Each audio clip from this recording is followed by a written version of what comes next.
Chef Rogan, Serena Kasama. Has joined. Commissioner Rogan and Commissioner Kusama, is that you? Yes, we're here. Yes, we're here. Perfect, thank you. The meeting will begin shortly. Thank you.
Good evening. We are ready to begin. This Planning Commission meeting is called to order. This meeting has been properly noticed and posted in compliance with the open meeting law. These proceedings are being video recorded and can be viewed live on City of Las Vegas TV on Cox Cable Channel 2. You can also watch the meeting live online and access other city content by visiting lasvegasnevada.gov/connect. The proceedings will be rebroadcast on City of Las Vegas TV this Saturday after the meeting at 10 a.m., Monday at midnight, and the following Tuesday at 6 p.m. Please stand for the Pledge of Allegiance. I pledge allegiance to the flag of the United States of America and to the republic for which it stands, one nation, under God, indivisible, with liberty and justice for all.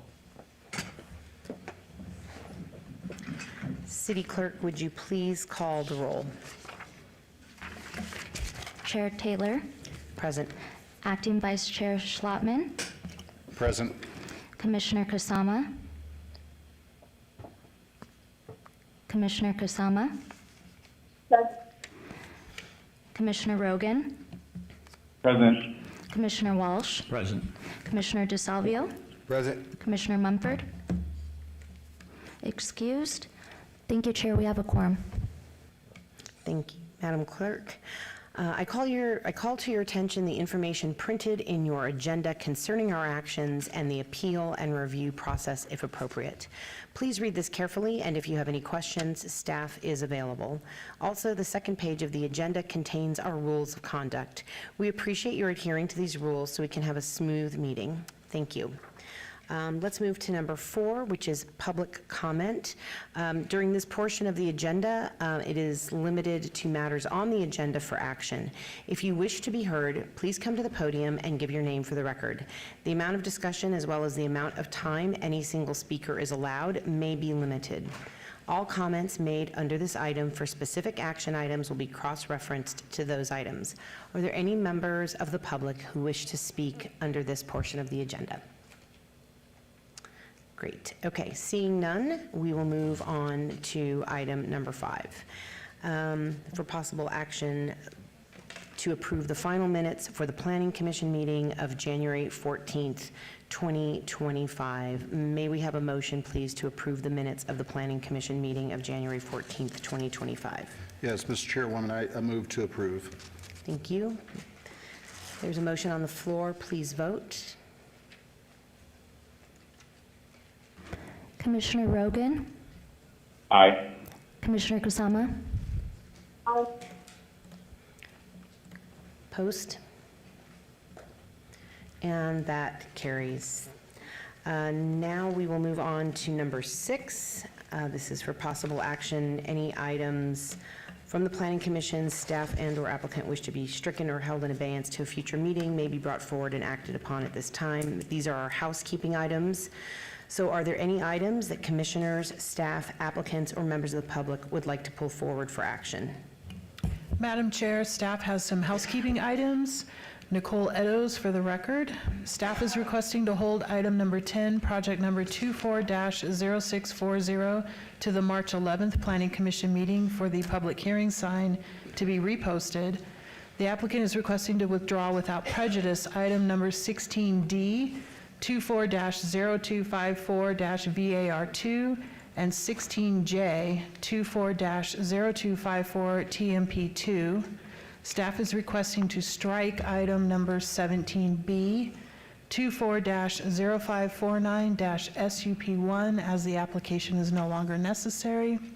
The applicant is requesting to hold item number 25, project number 24-0631, to the March 11th Planning Commission meeting.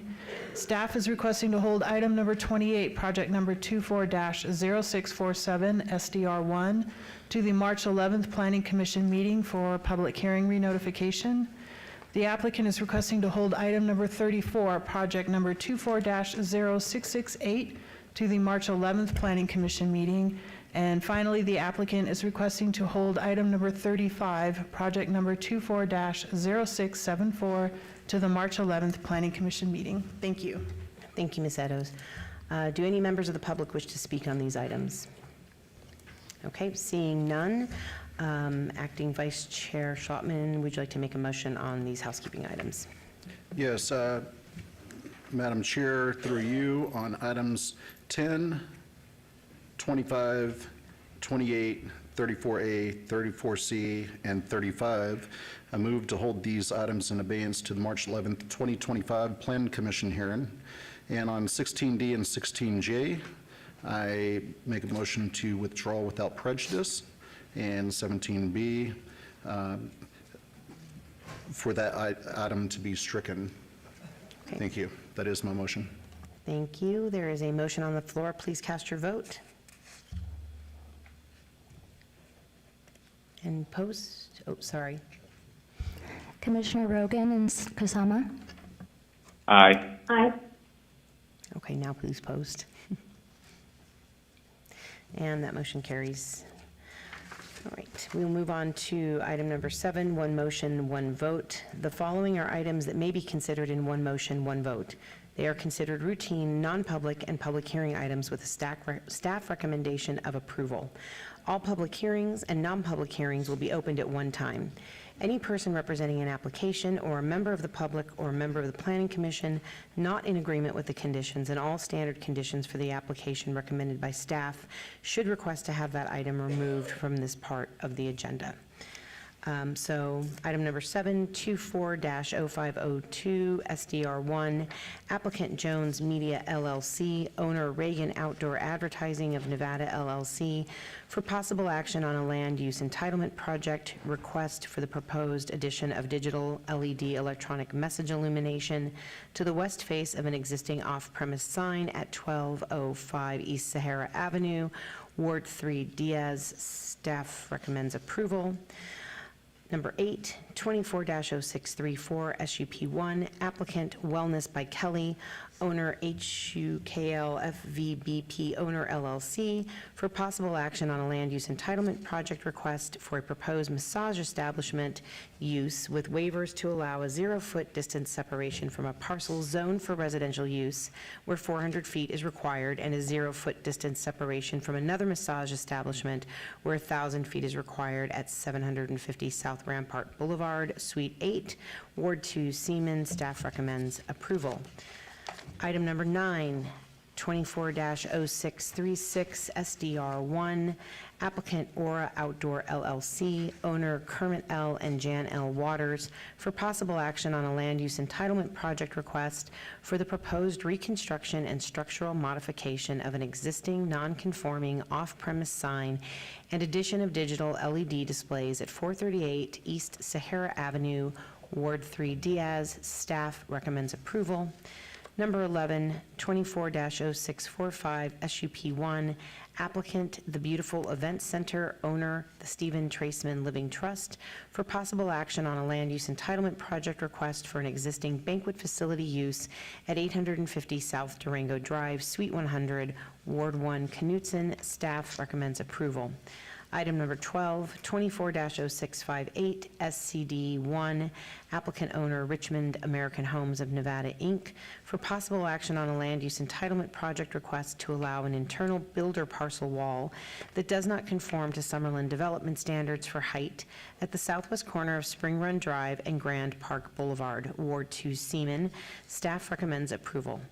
Item number 13, 24-0661, SUP1, applicant Patrick Cummings, owner Zantan Properties LLC, for possible action on a land use entitlement project request for a proposed 1,460 square foot alcohol on-premise full use with a 600 square foot outdoor patio at 1114 South Main Street, Suite 140, Ward 3, Diaz. Staff recommends approval. Item number 14, applicant Sidraz Investments LLC, owner 7th Street Properties LLC, for possible action on a land use entitlement project request for a proposed 12,700 square foot alcohol on-premise full use with a 7,650 square foot outdoor patio at 115 North 7th Street, Ward 3, Diaz. Staff recommends approval.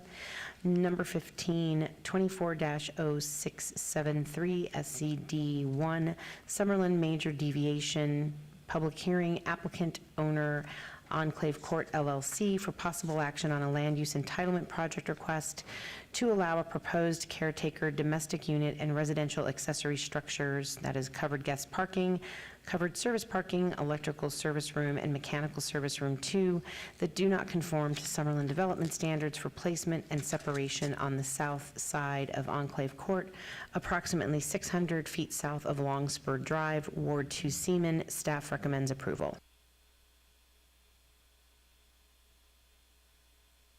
This is an item for public hearing.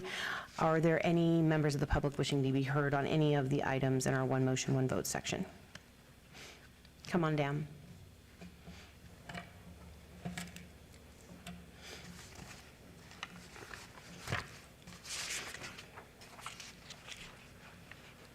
And please state your name for the record. Mark Carlson with Downtown Project. Good evening, Commissioners. So just wanted to briefly just talk about our property that sits adjacent to number 14 on the agenda, 24-0672. We have the Downtowner Hotel that we put a significant amount of capital in over the last 6-7 years or so. This is for a tavern license that's going to have an outdoor entertainment area.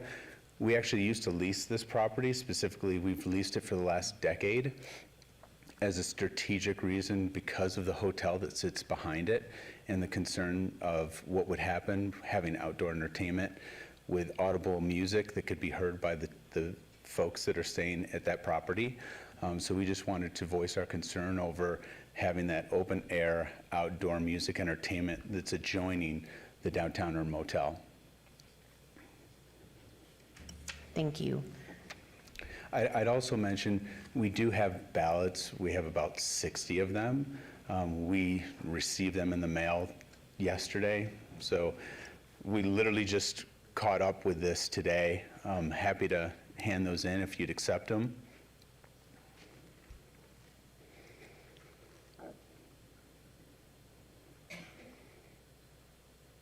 Yeah, let me grab them real quick.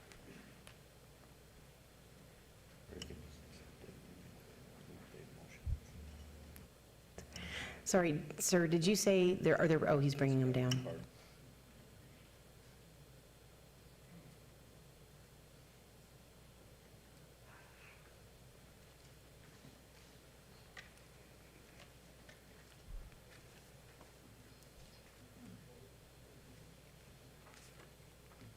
Sorry.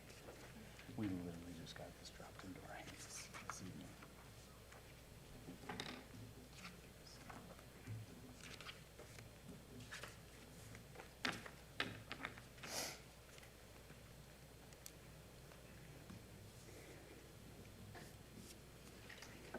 Sure.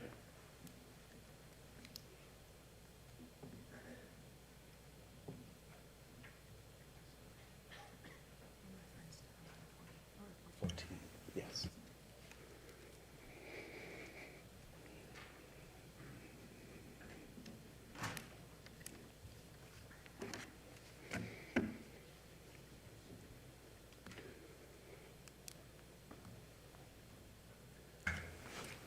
Madam Chair, Yes.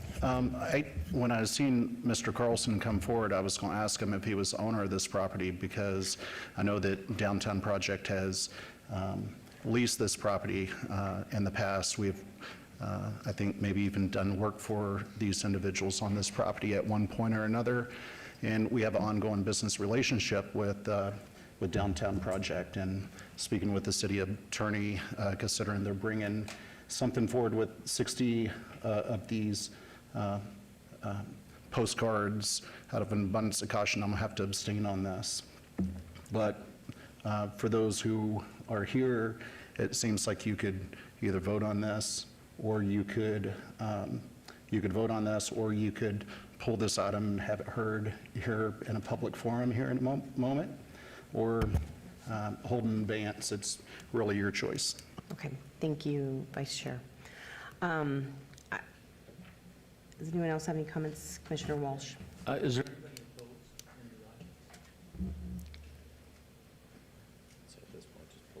Just pull it, okay. Okay. Yeah. All right, I think at this point, we'll just go ahead and pull this item and put it on the public hearing agenda. So with that, any other comments on the the one motion, one vote items from the commissioners? From the public? Anyone else from the public? On the one motion, one vote? Okay, great. Seeing none, I will pass it back to the commissioners if they have any comments on the items other than 14 for one motion, one vote. Madam Chair, I think I will go ahead and make a motion for the other one motion, one vote items if nobody else has any comments. Please do. All right. So the one in question would be item 14 that we'll have a public hearing on. So, Madam Chair, I would move to approve, subject to staff's conditions, the one motion, one vote items number 7, 8, 9, 11, 12, 13, and 15. Madam Chair, just one question is the ballots null and void now, the ones that were brought in? They're good. Okay. Okay, there is a motion on the floor. Please cast your votes. Sorry. Are you here for 14? I'm actually here for 13. I'd already closed public comments, sir. This is the typo in the suite number. I'm sorry. Just, It's just basically a typo on the suite number. oh, okay. It should be 110, not 140. I apologize. Sir, could you turn on your microphone and give your Yeah, name thank for the you. record? Thank you.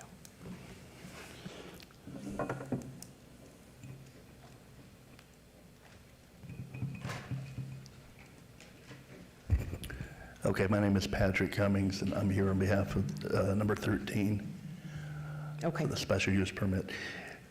Basically, I just caught, there's a typo in the address. The suite number should read 110 and not 140. okay. Thank you for that correction. Okay, Does that impact the motion at all?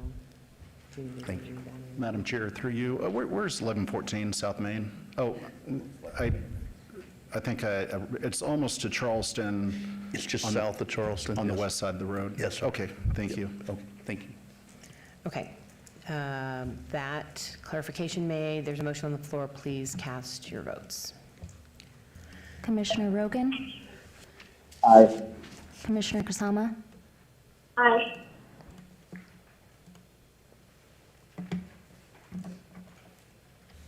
Okay, and that, please post, and that motion carries. Madam Chair, items 7 through 9, 12, 13, and 15 are final action unless appealed to the city clerk within 10 days, reflecting the suite number correction as mentioned on at the dais. Item number 11 will move forward to the March 19th, 2025 City Council meeting. Thank you. Madam Chair, I meant to put a yay for that last vote. Okay, Madam Clerk, if you could correct that, please. Thank you. Okay. So let us move on to public hearing items, and we will start with item 14, as previously read into the record. Staff, do you have a report for us? Madam Chair, staff finds the proposed land use can be conducted in a manner that is harmonious and compatible with the existing surrounding land uses and recommends approval of the requested special use permit. Thank you. Thank you. Is the applicant here for item 14? Okay. Are there additional members of the public wishing to speak, or are there additional items now that this has been opened up for public comment that you'd like to have addressed or be able to address? All right, seeing none, I can open it up to the commissioners. I have a question. Ms. Eddowes, is this got an element that is outdoor entertainment to it as well, or is it just? Madam Chair, yes, this is in the entertainment overlay district and another factor in staff's recommendation for approval. Are there any limitations on hours, or is it just or can you share with us what the code is for limitations on hours and noise, even though it's in the entertainment district, or are there limitations? Madam Chair, I can help you out with that. So in the entertainment overlay district, there's actually incentivizing for nightclub uses in conjunction with alcohol uses. In doing so, there's provisions in the noise ordinance for allowances for a duration of, I guess, louder music. It is meant to be an entertainment area. So the provisions, I think it's Title 9 would apply. There's, trying to remember exactly, because the entertainment overlay, they get exemptions from some of the standard provisions to incentivize that area.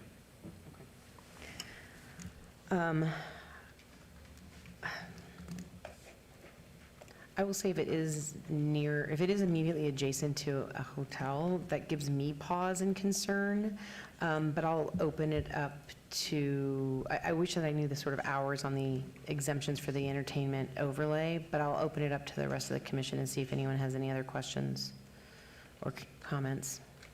Anyone? Madam Yes. Chair, I would prefer if we can obey it, just so we can have either the applicant or the representative here to hear what their plans are. Although the title might call for outdoor entertainment and all that, let's find out from them if they actually plan to move on forward with that. Okay. I don't know. I would just rather have them here and then rehear it. Yep, I'm fine with that. Given that this is in Ward 3 and Acting Vice Chair has recused, Commissioner DeSalvio, did you want to make a motion? I'll make a motion Thank to you. put in abeyance to the next meeting. Okay, thank you, Commissioner Walsh. There's a motion on the floor. Please cast your votes. Commissioner Rogan? Commissioner Kusama? Okay, please post. And that motion to obey carries. Thank you. So this will be on for March 11th. So this will be next on for the March 11th hearing for those who came down for this. Okay. Next up, we have our public hearing items that were noticed as public hearing items. I'm going to go a little bit out of order tonight, and I am going to start with number 19, which is 24-0603, applicant Desert Pines Master Development LLC, owner, City of Las Vegas, for possible action on the following land use entitlement project requests at the southeast corner of Mojave Road and Bonanza Road, Ward 3 Diaz. Staff recommends approval on the land use entitlement project. 19A, abeyance renotification 24-0603, GPA 1 from PROS, Parks, Recreation, and Open Space, to TND, Traditional Neighborhood Development. 19B, 24-0603, ZON1 from C-V Civic to T-D, Traditional Development. 19C, 24-0603, DIR1, regarding the adoption of the Desert Pines Development Agreement between the City of Las Vegas and Desert Pines Master Development, LLC. 19D, 24-0603, VAC1, petition to vacate public right-of-way located along Mojave Road and bicycle path easements generally located along Mojave Road, Bonanza Road, and Pecos Road. And 19E, 24-0603, TMP1, Desert Pines, for a proposed 17-lot subdivision parent tentative map. Staff, may we have the report, please? Thank you, Madam Chair. Fred Solis for the record. The requested entitlement package will facilitate the redevelopment of the existing Desert Pine Golf Course into a mixed-use, mixed-income master plan community consisting of 1,566 units on 94.93 acres. Both the Las Vegas 2050 Master Plan and the East Las Vegas Special Area Plan identify Desert Pines as a prime location for urban infill redevelopment. A Desert Pines Vision Plan was drafted in 2022 and provided additional guidance in terms of the overall community vision for the site. The vision plan imagined a mixed-use, mixed-income neighborhood anchored by a central recreation area, including both market rate and affordable housing, all of which are generally consistent with the proposed development. With the adherence of the development agreement and associated development standards, the community will be consistent and compatible with the surrounding area. Furthermore, the project is consistent with the goals, objectives, and policies of the 2050 Master Plan and the East Las Vegas Special Area Plan. The development agreement conforms to all applicable NRS requirements, and the general plan amendment, rezoning, vacation, and mapping requests are in conformance with Title 19 requirements and are appropriate for the site. Staff therefore recommends approval of the proposed development agreement and all associated entitlement applications. Thank you. Thank you. And just for the benefit of the commissioners, I know that there are staff in the audience for any questions or clarifications that we may need. So could you just identify the departments that are here that may be available for staff for commission questions? Madam Chair, the Department of Economic and Urban Development is here, the Department of Public Works is here, Department of Fire Safety is here, the Department of Community Development is here. Okay. And the applicant is the master developer in this. Great. Thank you so much. I will pass it over to the applicant. Good evening, Jennifer Lazovich, 1980 Festival Plaza Drive, here tonight on behalf of the applicant. With me is Dan Falcone, who's going to provide some brief background on the master developer and who the city's partner is on this project. And then when he's done, I'll talk a little bit about the vision for the Desert Pines Golf Course. Thank you, Commissioners. I appreciate your time. We are very happy to be here to look at moving this forward. McCormick Baron Salazar is a 50-year-old development company focused on developing mixed-income neighborhoods throughout the country in urban settings. We've done that over 25,000 units across the nation, and we manage those units as well. And as I like to say, we put about 60,000 people to bed every night. So we try and take that experience from development and operations and move things forward on the next developments. And we look forward to working here in conjunction with Urban Strategies, which is a national nonprofit. It's about 45 years old that focuses on providing human service and human capital to the properties that we develop. Dan, I think just for the record, you need your full name and address. Yes. And address? Yes. Daniel Falcone, 550 Kendall Avenue. It's in Los Angeles, and 90042. Okay, thank you. So the city put out an RFP a couple of years ago for what we all know as the Desert Pines Golf Course. The city selected McCormick Baron Salazar as the development partner for this project to do a mixed-use, mixed-income project. We have spent, since that time, working with several city departments.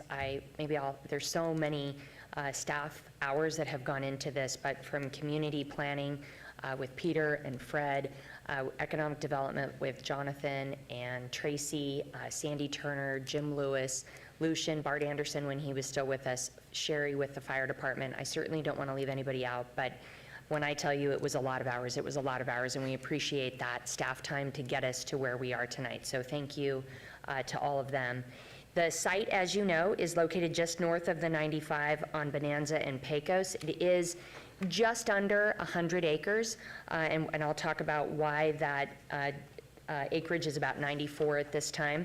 This gives you an idea of where the site is, just in kind of what's around it. There's a mixture of uses. In green are some existing parks, city parks that are around. And then right immediately around the site to the north of us, across Bonanza, is the family courts. We have some commercial, there's some residential on the other side of Pecos.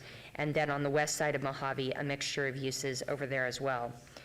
We have several items before you tonight, a general plan amendment, a zone change. Ultimately, the general plan would go to TND, Traditional Neighborhood Development, with a zoning designation of TD. That would allow us to bring forward that mixed-use, mixed-income project that we've talked about. And then this kind of gets to really the meat of the vision of what the plan would look like once developed. So it's a little hard to see, but the parcels up along Bonanza are mixed use. Those would be a combination of multi-story, multi-family units, along with a little bit of commercial or some type of other use along the Bonanza Road, likely frontage. In addition to that, we will have a senior-only building with 55 and older, And then again, as we indicated in the beginning, there's a lot of mixed income. What does that mean? That means that within some of these buildings, we could have market rate units along with affordable units, and the development agreement sets forth the breakdown of how many of those units would be affordable versus how many of those units could be market rate. In addition to that, in the yellow colors, we have the opportunity for some home ownership of some kind within this community. It could be either for sale, single-family detached, it could be for sale, single-family attached, but in either case, it would be market rate and it would be for sale and it would allow for home ownership. In some of the other colors that as you wrap around Pecos, again, we have that multifamily, those multifamily buildings, they're not purple because we don't really anticipate any commercial on the ground level of those. And then up along the Bonanza Pecos area would be in pink. That's where we anticipate our commercial uses. Of note is the large piece kind of right at the corner that says not a part. The city has a vision to put, working with CSN to do a training center of some kind here. So although it is not a part in the sense that we are not building it, the city will be working on building that. It is a part of our community. We've talked about it in concept from the very beginning as being part of this overall development. So although it's not part of the development agreement, we anticipate a lot of dialogue going back and forth on trying to see if we can at least mirror the street sections along Pecos and Bonanza, maybe some other things so that it has some cohesion with how this corner ultimately functions. And then right here in the middle, parcel 10, that is just over a 4-acre recreation activity area that will be managed by the Master Association, but it is meant for the benefit of the residents to have a place to go and do recreation type activities. When you add up the recreation activity area on parcel 10, as well as a trail that we have going along the cedar alignment and some exterior landscaping and walkways that we're doing, it's just over 10 acres for the community in terms of that recreation activity, whether it's through trails, walking paths, or the recreation activity area in the middle. The development agreement, which is also part of your agenda items tonight, list out, we have a total of 1,566 units that would be here. Of that, 1,125 would be multifamily, and 441 would be that for sale component. The other parts of that, of course, we've worked with your fire department and with the Metropolitan Police Department for some additional monetary supplemental things for Metro. It'll be $250 per door, which will go to Metro for them to use for their needs. And then for fire, through the permit fees, it ends up being around $764,000 that fire will have on a per door. We pay that as we pull a permit for the units, but ultimately that allows them to buy whatever fire equipment or fire needs they may have in the area. As we build these projects, as you notice, I don't have a site plan review in front of you. We will be coming back forward with a site plan review for the individual projects that we're going to do, the individual buildings or the single-family detached projects or the commercial, whatever that looks like. We will be coming back through for those specific site plan reviews. So that's why you don't see anything part of that tonight. This gives you an idea of the phasing. Basically, a little more than half towards the north in green will be our phase 1, and then as you move towards the south, that's likely to be our phase 2. And this gives you an idea of our architectural character. Again, we don't have any site plans to go over with you tonight, but we will be coming back with those. We do have, as part of the development agreement, design guidelines and standards which lay out what these buildings are supposed to look like and have some character, so there is cohesion throughout the site.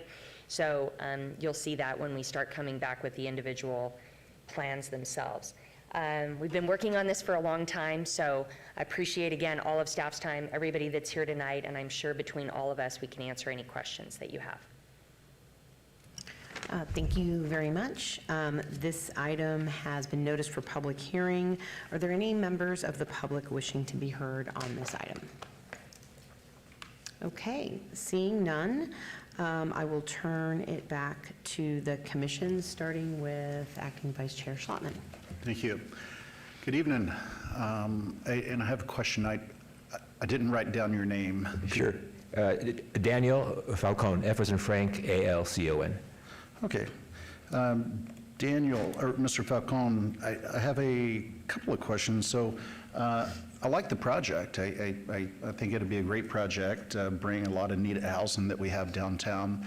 I do have questions about the phase, and you have phase 1, phase 2. So the northern half of the site is phase 1. How long do you think it would take to get to the point where you can put a shovel in the ground? We hope to start within the end of the year, subject to clearance of various items that the city is working on with the federal government and state. Okay. And then when you say drawing a line across the site and the northern portion of the site, that's a big phase. Will you start the whole thing at one point, or will you start different components in there and start on one side and go to the other? What's your plan there? We'll do all the infrastructure at one time, which Okay. is mass grading, streets, utilities, and then individual parts will be developed at phasing. Okay.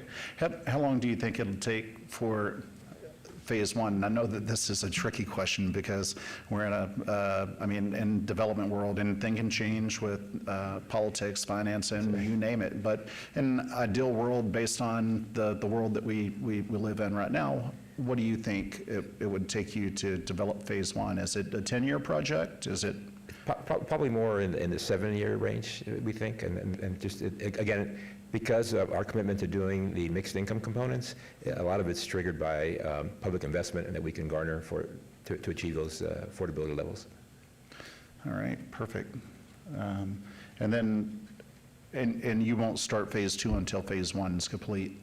We'll start the infrastructure probably when it's about 2/3 under construction in phase 1 in terms of vertical construction, because we want to immediately turn to phase 2 once the phase 1 is complete. Perfect. And I know that you say you have 50,000 units or so, putting 65,000 people to sleep every night or something along those lines. Is that correct? The numbers are around a little bit, but only about 60,000 people is in bed every night. Okay. So do you have the experience building these as well, or just, or have you just purchased these developments that are already finished? No, we master plan them, we build them and manage them and hold them long-term. Okay, well, that makes me feel. I'm so sorry, one nuance is that we may be looking for a home builder partner for the for sale, single-family attached or detached product. Okay, Yeah, perfect. that's correct. And because we know what people do best, and so. Sure. Yep, stay in your lane. Right. Okay, well, that's perfect. I appreciate you answering those questions. And I read this on Wednesday when this come out because I knew it was going to be a big item to read, and then I got briefed on it, and then I got briefed on it again by you, Ms. Lazovich. So thank you for all the time that staff and Ms. Lazovich and everybody else put into this. Thank you. Anyone else? I just have a couple quick questions. Given sort of, well, actually, I'll make it really quick. Is this near transit? Is there planned transit routes near this project? There's both east-west and north-south bus service today. Okay. Yeah, that operates, and we connect to those where our bus stops are and connecting back in the neighborhood pedestrian-wise. Okay, great. I look forward really to seeing the phasing and to seeing as the site design reviews come in. I think that this is a really great project for this area. Again, the opportunities to provide that mixed income housing and to have some redevelopment in this area, I think is going to be really important, and it's pretty exciting. I will just say, as you come through for site design reviews, this is smack in the middle of one of Las Vegas's urban heat islands, and really want to just encourage you to create bountiful urban forestry canopy so that you can mitigate some of that urban heat island impact, especially as you're taking out the grass from the golf course, and just would encourage you to consider that. So other than exciting to see the next phases, I don't have any other questions. Okay. I had a question. Oh, I'm so sorry, Commissioner. Hi, yes. I'm the new guy, so nobody pays attention to me. You were just so quiet down there. Is this wall gated? Is there going to be a gated community, or? No, it's all public streets. Individual parking lots may have security gates to get into them, so we don't have people just driving in that aren't allocated, but the community is open and ungated. Open, okay. And what kind of commercial, retail, or? We anticipate retail, some restaurants maybe. It's just, again, part of that depends on the market, and as the world changes and Amazon keeps advancing Okay. and moves things forward. All right, thank you. Thank you, Commissioner. Any comments from the phone? Questions? Okay. Hearing none, then I will pass it back to Commissioner Schlottman to see if he wants to make a motion. Thank you. I will, and I look forward to, this is, just the development agreement, the zoning and vacations and things such as that. But we'll have a chance to see the nuts and the bolts as this comes together, and you'll bring those back to us. When do you anticipate we'll see the first SDR on this particular project? My guess, if everything went right, about 90 to 120 days. That's perfect. Yeah. All right. Well, thank you. And as the chairwoman said, there's a lot of landscape in there, and I've seen a couple of your other properties in other states, and they're real beautiful with a lot of landscape on quite a few. So if you can try bringing that same quality to Vegas, we'd appreciate it. We do, and we take it everywhere we go, and that's our trademark, part of our trademark, and are fully committed to making sure it's well landscaped, and we try and address that urban heat effect. Thank you. All right, Madam Chair, I would move to approve on item number 1924-0603, that would be 19A through 19E, and the applicant agrees to all conditions. Yes. Yes, we do. All right, and my motion is for approval, subject to staff's conditions. There is a motion on the floor. Please cast your votes. Commissioner Rogan? Aye. Commissioner Kusama? Aye. Okay, please post. And that motion has passed. Look forward to seeing you guys on the next round of applications. Thank you, look forward to it, and again, thanks staff as well, appreciate it. All right, Madam Chair, that item will move forward to the April 2nd, 2025 City Council meeting. Thank you, everyone. Thank you. Next up, we have item number 24-0185, ZON1, applicant Fresh General Services LLC, owner Saturday Properties Group LLC, for possible action on a land use entitlement project request from R1 Single Family Residential to PO Professional Office at 200 North Lamb Boulevard, Ward 3 Diaz. Staff recommends denial. Is the applicant here?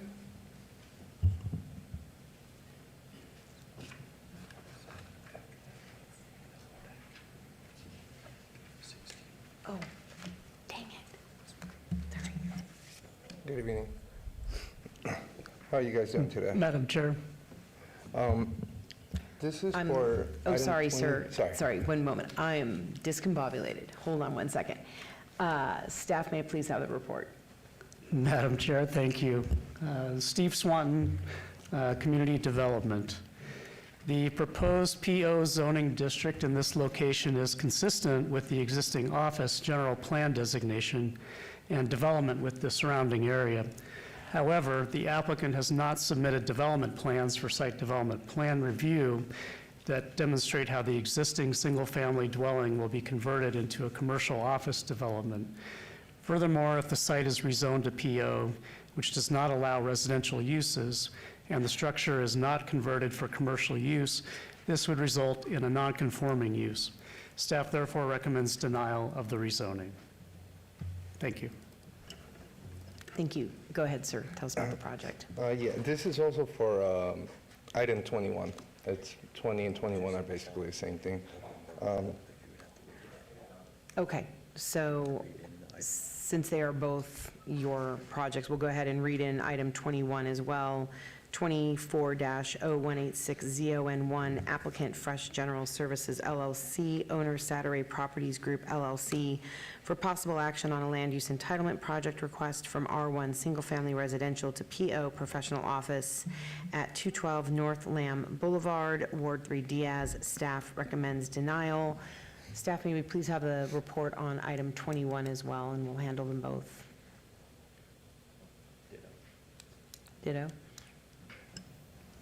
Madam Chair, the report is essentially the same as for Okay. item 20, so Okay. staff would recommend denial All right, thank you.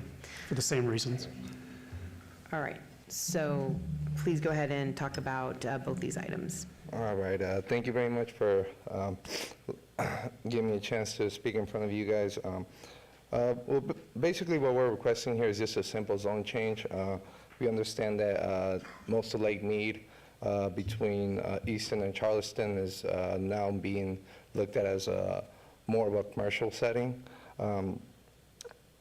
The reason why we didn't went ahead and submit plans is because the owner isn't necessarily sure of what he wants to convert it into.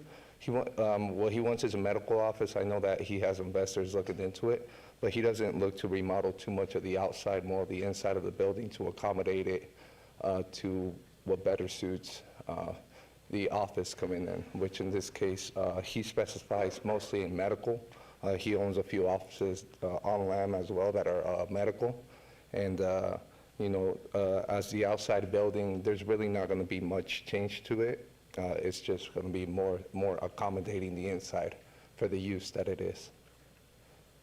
Okay, thank you. And I forgot to ask you for your name and address, please. Guillermo Sataray, and my address is 7318 West Lee Barron Avenue, Las Vegas, Nevada, 89178. Okay, thank you. This item has been has been noticed as a public hearing item. Are there any members of the public wishing to be heard on this item? Okay, seeing none, I will pass this back to the commission, starting with Commissioner Schlotman. Thank you, Madam Chair. So a question for you. So this is your intention, sir, to have a doctor's office in both of these lots, is that correct? Yeah, it's mostly, what he's looking to do is, he's not looking to grow his office, he's just looking to accommodate this for, let's say, maybe a chiropractor or something that he could kind of tie in with his office as well. He's not really looking to build a huge building or anything. He's just looking more to accommodate it for the setting that's going to be used for. Okay, and you do realize that you'll need to get a building permit to go through and make sure that yes, that everything is up to current code, or because it's now changing from, it's going to be changing from residential use into a business use or office, one of those per the building code. Correct, yes. The only reason why we didn't go that far is because the owner wants to know if for sure the zoning will be approved, and if it is, then he's more than happy to move on with plan submittals and all of that. Okay. I mean, overall. Madam Chair, if I may, through you. Yes.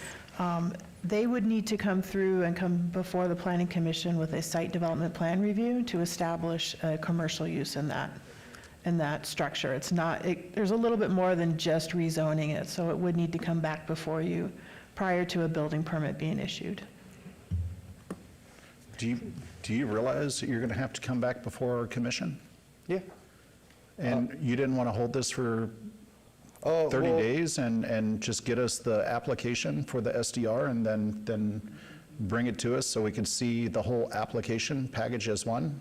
Well, to be quite honest with you, I was in an accident, so they just kind of put me back in the office. Yeah. So what I wanted to do was just come in here. I said I've been away for quite a few weeks, so nobody really called me up on this. But I mean, I can definitely, like you said, come back in 90 days and bring a plan design and a little bit more of what we're looking to do.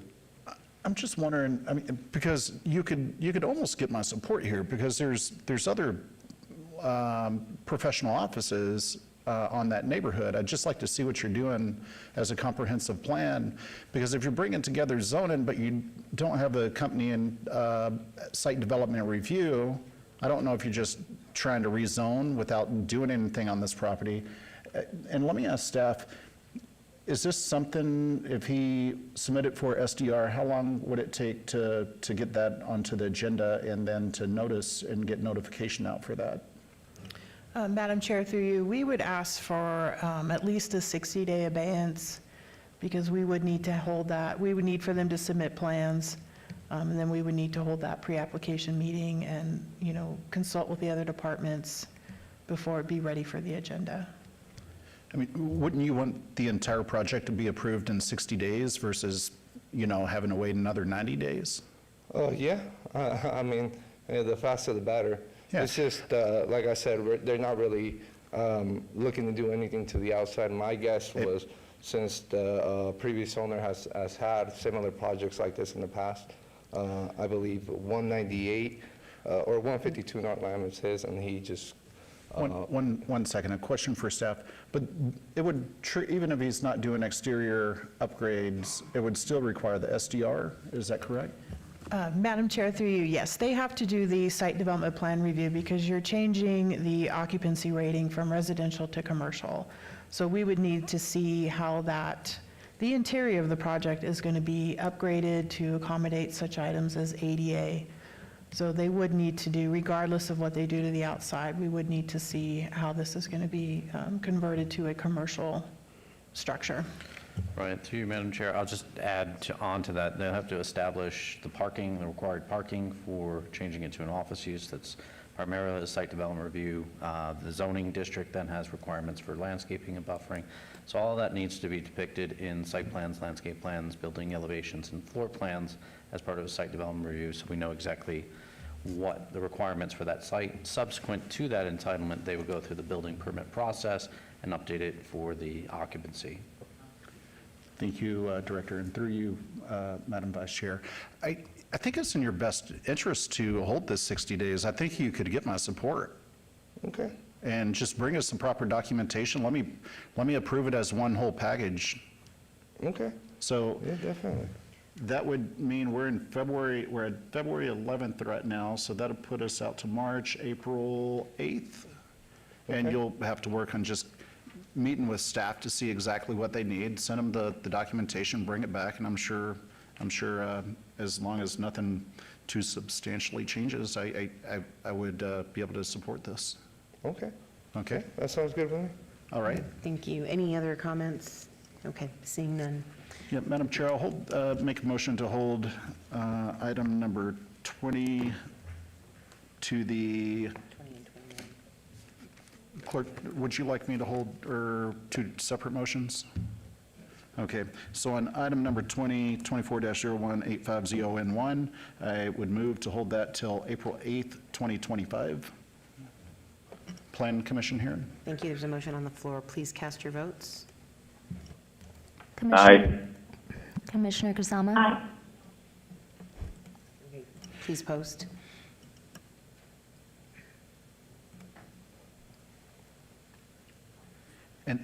And then on item number 21, 24-0188Z086, I'm sorry, 24-0186ZON1, I move to hold that one in abeyance till the April 8th Planning Commission hearing. Thank you. There's a motion on the floor. Please cast your votes. And Aye. Commissioner Kusama? please post. Right, and that has passed, as did item 20. So we will see you back here in 60 days. Thank you very much. Have a great night. Thanks. Okay, next up, I'm going to do it. A little bit more out of order. We are going to go to item 24, which is 24-0630 VAR1, applicant owner Hermes Sanchez, for possible action on a land use entitlement project request to allow existing residential accessory structures, shed one, casita, and chicken coop, and a patio cover that do not conform to Title 19.06 development standards for setback size and aesthetic compatibility at 321 Lehman Street, Ward 3 Diaz. Staff recommends denial. Staff, can we please have the report?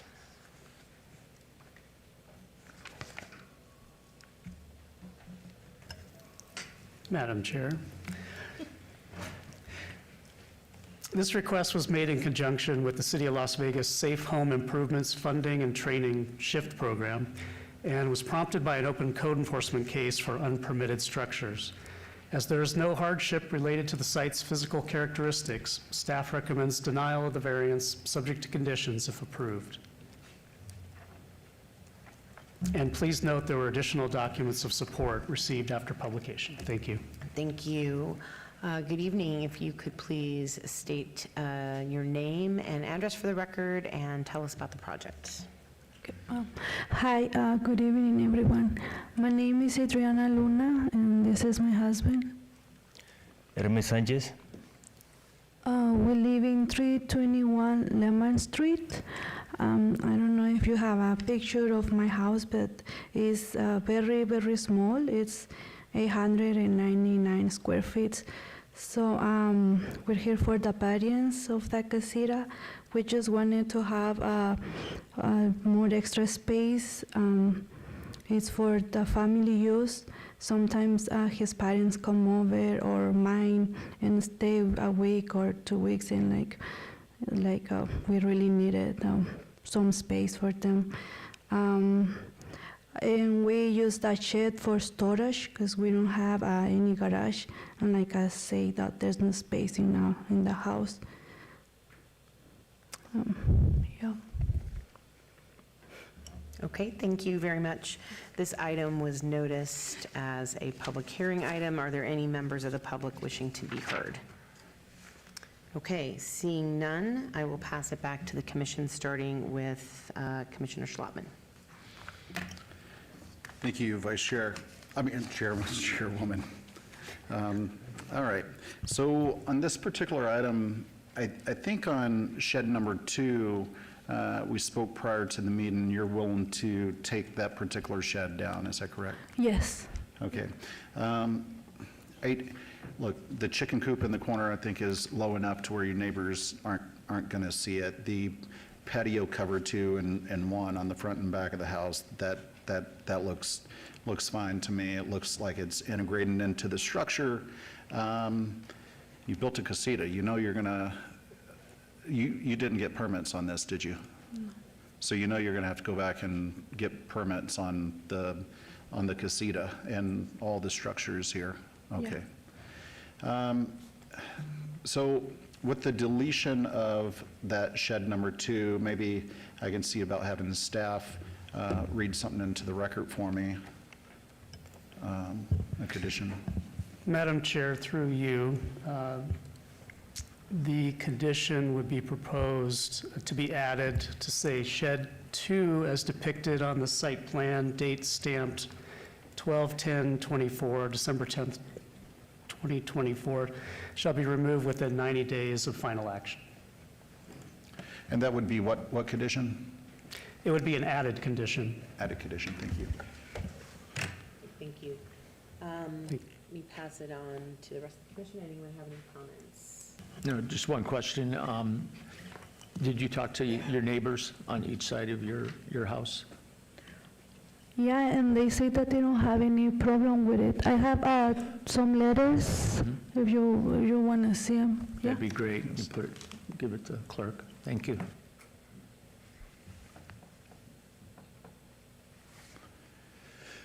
And through the chair, if I may ask staff, is there a particular amount of time that they have to come into compliance? I guess it's on number 9, it says this approval shall be void 2 years from the date of final approval unless of exercise. So it looks like they have 2 years to come into compliance with building permits. The entitlement, Mr. Commissioner, through you, Chair. The entitlement runs for 2 years. The open code enforcement case, they will be monitoring and looking for forward progress sooner than that. As Mr. Swanton read into the record, they would have 90 days for the removal of that. That would be that added, part of that added condition. If you want to give direction, you can give direction on top of the motion, and that is something that staff will then pass on to code enforcement to see that something happens in whatever time if you want to give. Okay. Did we get the letters? Thank you. All right. I think that's fine, since we have a definitive time frame, and Mr. Chiron, I think, can help make sure that everything gets taken care of in adequate time. So I don't have any other questions. Okay, would you like to make a motion? I would. On item number 24, 24-0630 VAR1, I move to approve subject to staff's conditions and the added condition as read into the record by Mr. Swanton. And you agree with all conditions of approval? Yeah. Okay, thank you. Motion. There's a motion on the floor. Please cast your votes. Commissioner Rogan? Thank you. Aye. Commissioner Kusama? Aye. Please post. And that motion carries. Thank you. Madam Chair, that item is final action unless appealed to the city clerk within 10 days. Thank you. Thank you very much. Thank you. Right, and then let us move to, sorry, hang on one second, item 30.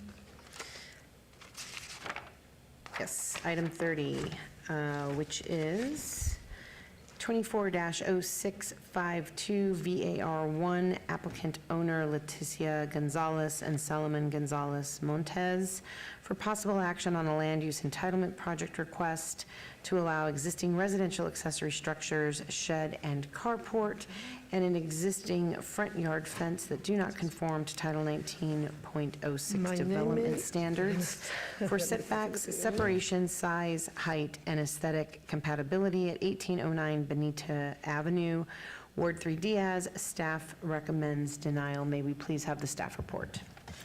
Madam Chair, this request was made in conjunction with the SHIFT program and was prompted by an open code enforcement case for an unpermitted patio cover.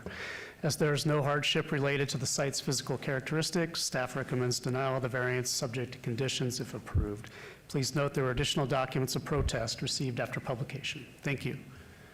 Thank you. Good evening. Could you please state your name and address and tell us a little bit about your project? Hello, my name is Braulio Gonzalez, and this is my mother. Leticia Gonzalez. And Salomon Gonzalez. they are the owners of the property at 1809 Bonita Avenue. I do not live with them, but I'm here to help them translate.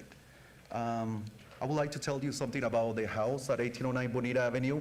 We grew up in that house. The house was built in the 1950s. It's an old house. We bought it in 2000, and when my father died in 2002, my brother, he was the only one. He was the only one over 18, and we had to refinance. He was the only one that was able to help my mom during that time. We were all under 50 years old. And as we grew up, we moved away from the house, and she stayed living by herself there. We decided, but she was retired from working in the casino industry, and she's living now in Social Security.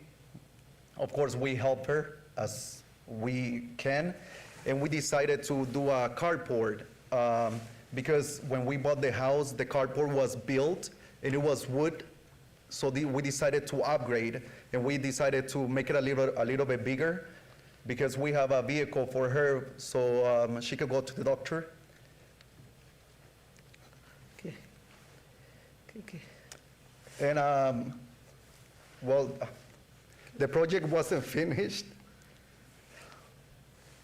And we know that one of the issues was that it was too close to the next property. I do have a great relationship with the neighbors, but my older brother, who lives with my mother now, who takes her to the doctor, is not too friendly with them, so they decided to make the complaint. I'm aware of that because I spoke with them, and they said they were fine.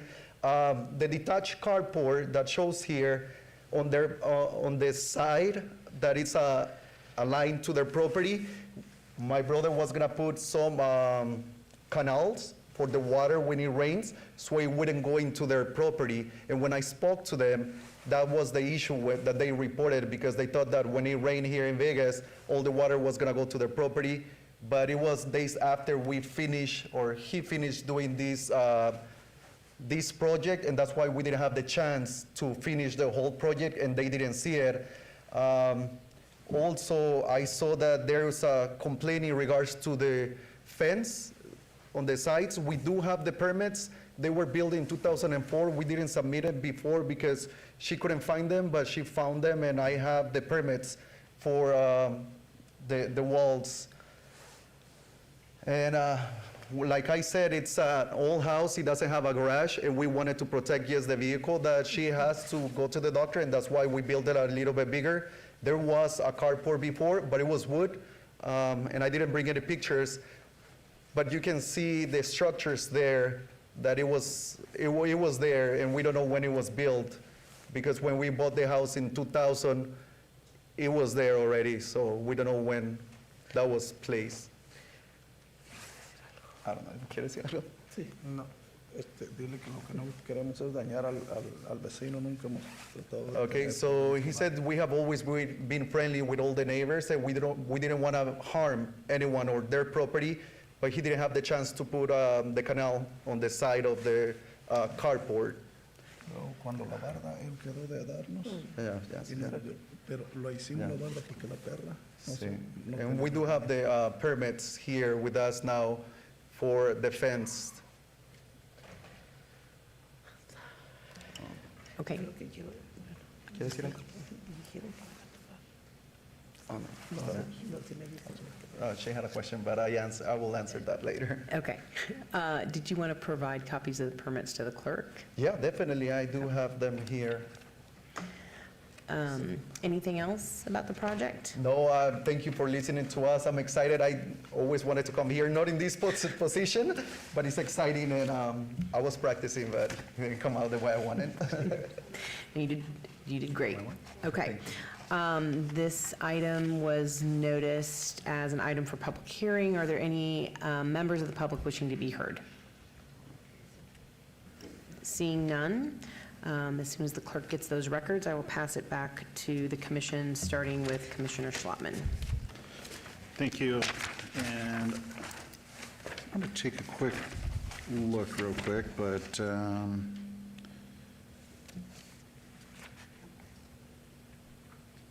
this is a wall fence, and so I don't know which wall fence in the front yard can exceed 4 feet in height, with the two top vertical feet remaining 50% open.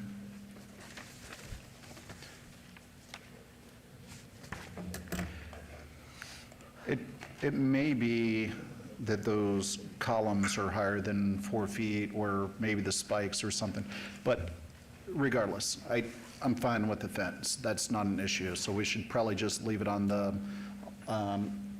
agenda and vote on that, since it's likely going to be a yes vote anyways, and that way you'll have the protection of the planning code along with the building permit that you have. The shed in the back, your neighbor right behind you has a shed that is right on the property line too, so, and butts into yours. So that one doesn't bother me. And your patio covers, that's fine. The one that is a little bit of an issue is going to be the detached carport. And I'm looking at a Google map of whenever it was built out of wood. And if you look at the Google map of when it was built out of wood, and if you can remember back when, a couple of years ago, well, it wasn't too long ago. Hopefully you can remember back to last year, because that last year or 2023, it was still up. So hopefully you can remember back that far. Yep. Okay, so in 2023, you had a wooden carport out there. It was shorter, and it went straight into the fascia. The fascia being the board that runs all the way along the side of the house. And this basically was vertically integrated into it real nicely. So your red fascia board that goes all the way down your house, it carries out and continues straight down on the historical photos on Google Maps. It looks nice. It looks like it was meant to be. It looks like it was probably there from the beginning. Now you look at the new one that you have, and you built it 2 feet higher. And I don't know if that's because you're planning on bringing a work truck or something bigger into that neighborhood, but it doesn't look good when we make them higher. So I'm willing to work with you, and the choice is yours. You could either take it down, get rid of it, or you're gonna have to cut the top off, bring it back down like the other one, and weld it back in and have it integrated, and put a gutter on the side so the water's not draining onto the neighbor's property. We're willing to work so we can fix that issue, yeah, definitely. Would you be willing to bring it down so it looks similar to the way that it looked back in January 2023? Yes. Yeah, definitely, I mean, he's willing to cut 2 feet, you said, or bring it down to- However many feet and inches you need to bring it down so it lines up just perfectly like it was back in 2023 when it was built out of wood.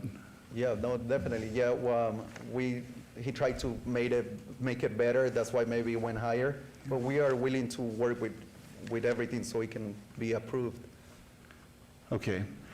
I'm going to ask staff to help me, through you, Chair, to craft a motion to address my concerns. Madam Chair, through you, we would suggest an added condition that says within 90 days of final action, the detached carport as depicted on the site plan, date stamped 1/9/25, shall be reduced in height to match the roof level of the primary dwelling. Thank you. And you agree to that condition? We definitely agree. You want it at the fascia, right? I want at the fascia, just, yeah, fascia to fascia. I would amend that condition to say fascia because the roof height is, as a sloped roof, you take the average, it's over the fascia. So amend your condition, please. Okay, so we'll amend that to say within 90 days of final action, the detached carport as depicted on the site plan, date stamped 1/9/25, shall be reduced in height to match the fascia of the primary dwelling. And you agree with that? Yes. Okay. And fascia meaning the red board that you have all the way down the front of your house, and hopefully you can somehow paint that the same color so it looks consistent like it was built. We're gonna paint the whole house. Okay. It needs some work. Okay. And you agree to all conditions if approved? Yes. Okay, with getting building permits and everything? Yeah. Okay. Just checking in, see if any other questions or comments from the rest of the commission or on the phone. Okay. Hearing none. Make your Madam motion. Chair, on item number 30, 24-0652, VAR1, I move to approve, subject to staff's condition and the added condition as read into the record by Mr. Swanton, stating you will drop the level of that down so the fascia lines up. Sounds good. Thank you. Commissioner, there is a motion on the floor. Please cast your votes. Commissioner Rogan? Aye. Commissioner Kusama? Aye. Please post. Motion carries. Madam Chair, that item is final action unless appealed to the city clerk within 10 days. Thank you. Thank you very much, folks. Thank you so much. Have a good night. All right, now we will get back to the agenda in order, and we'll go to number 16, which is abeyance renotification 24-0254, applicant Tri Point Homes, owner BNWI2 LLC et al., for possible action of the following land use entitlement projects requests on the north side of Kyle Canyon Road, approximately 336 feet west of the Alpine Ridge Way alignment, Ward 6, Bruni. Staff recommends approval on 24-0254, GPA1 and ZON1. Staff recommends denial on 24-0254, VAR1 through VAR4, VAC1, VAC2, TMP1, TMP2, and TMP3. 16A, which is abeyance 24-0254 GPA from PCD Planned Community Development to MLA Medium Low Density Residential Attached.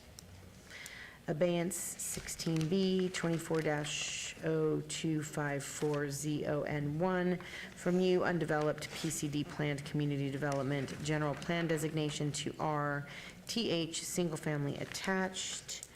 16C, abeyance 24-0254 VAR1 to allow Stubb Street terminus where a cul-de-sac or hammerhead is required, APNs 126-01-201-011 and 012.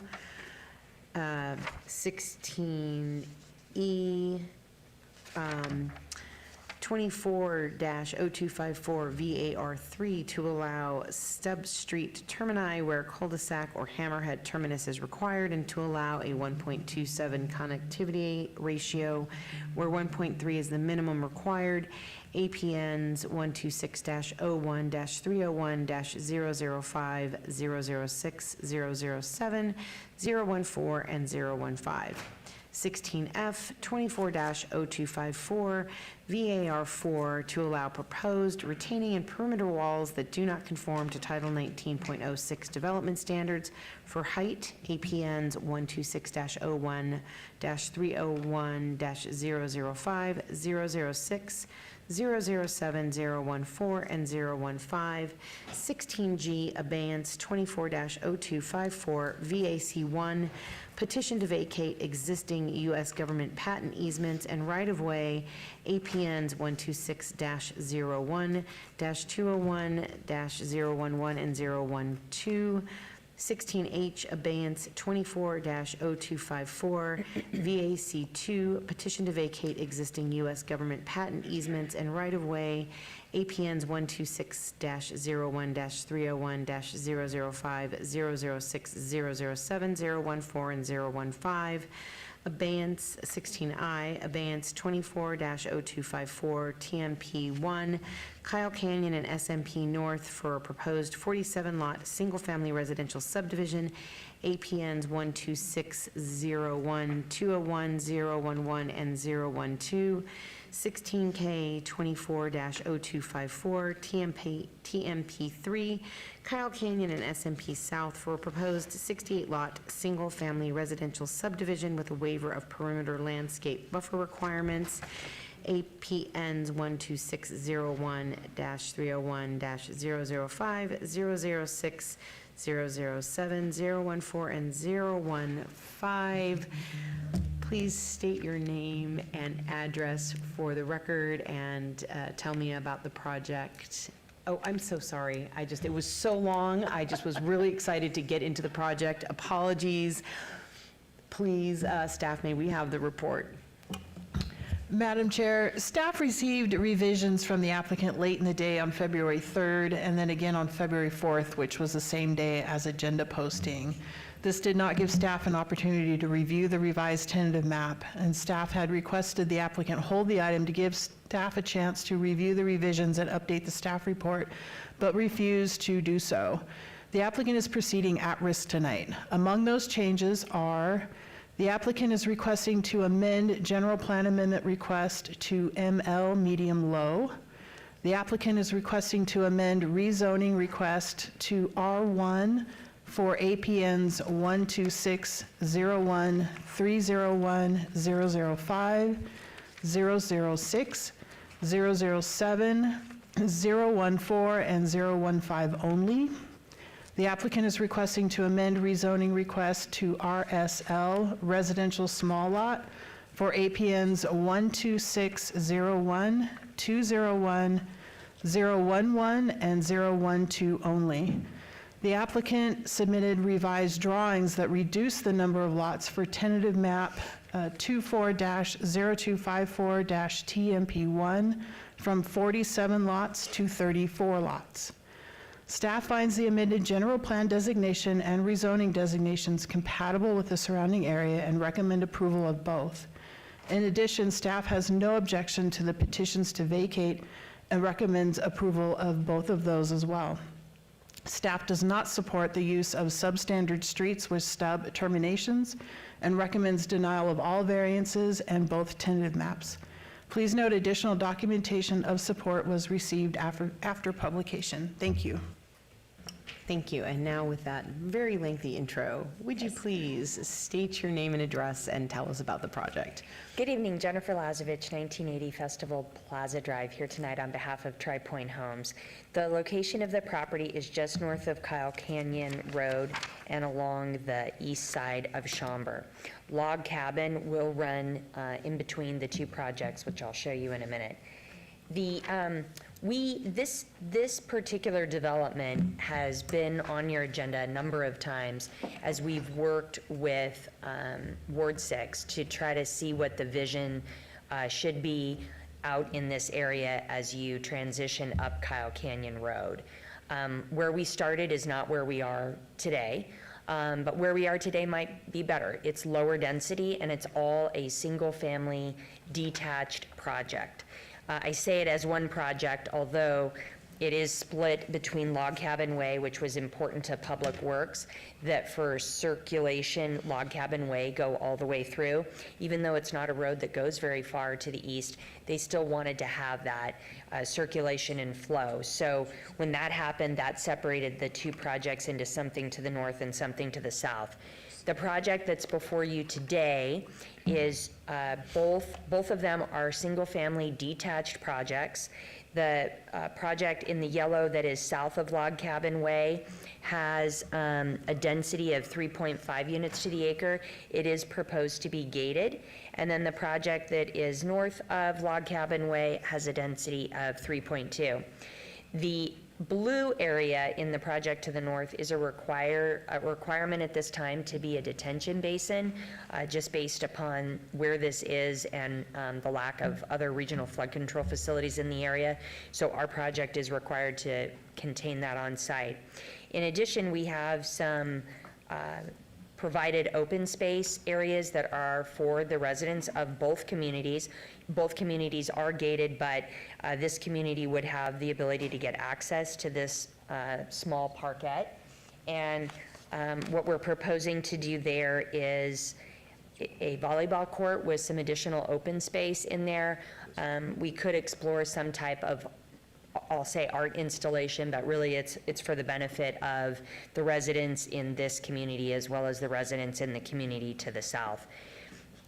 We very much appreciate planning's patience. There have been a lot of changes with this project. I know that that has not been ideal for them, and they have reacted as best they can as we have given them changes.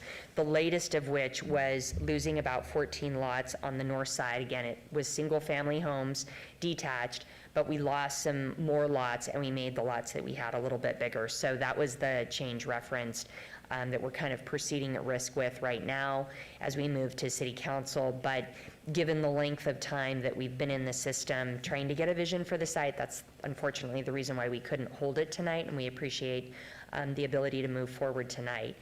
I think with that, I will pause and be happy to answer any questions. Wrong way. Thank you, Ms. Lazovich. This item was noticed as an item for public hearing. Are there any members of the public wishing to be heard? Okay, seeing none, I will turn it back to the commission. I want to just initially, and then we'll have some more conversation, to say thank you, Ms. Lazovich, and your client for the continued patience, flexibility, nimbleness in trying to create a project that will work up Kyle Canyon Road, as we were also simultaneously working on the Kyle Canyon special use maps.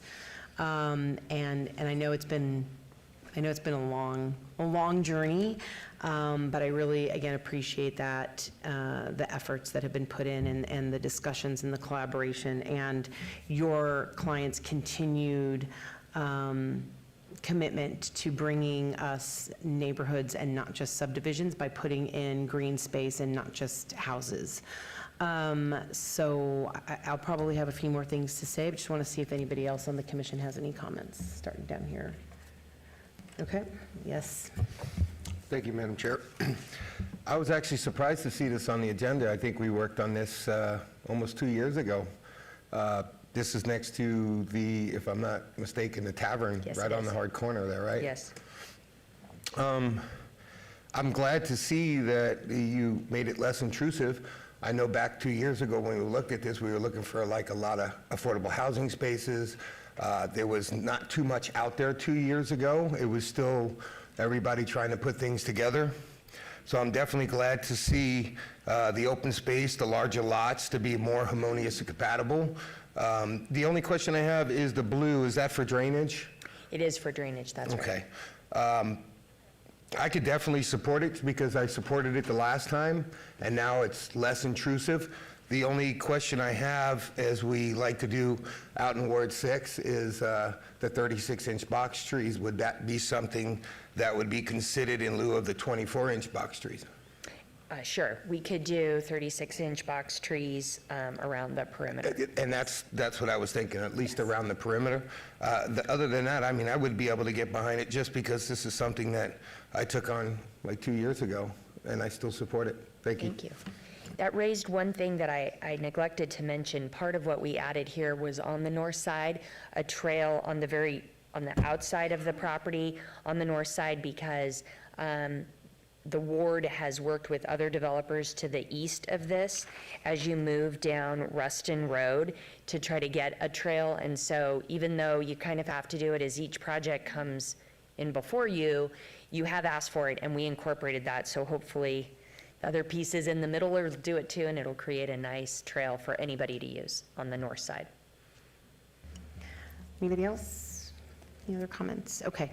Yeah, thank you for the 36-inch box trees. We know that's pretty much the standard in Ward 6, so yeah. And what else was I going to ask you about on this? Do we need to talk about the condition on the detention basin? It's their request. Or in that case.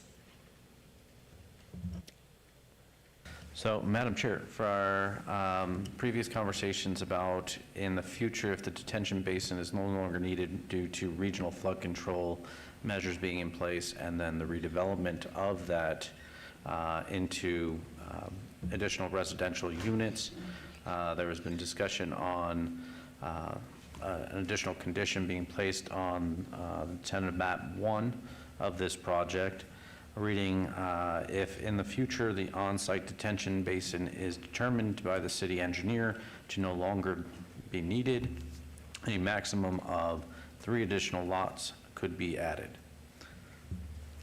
Thank you.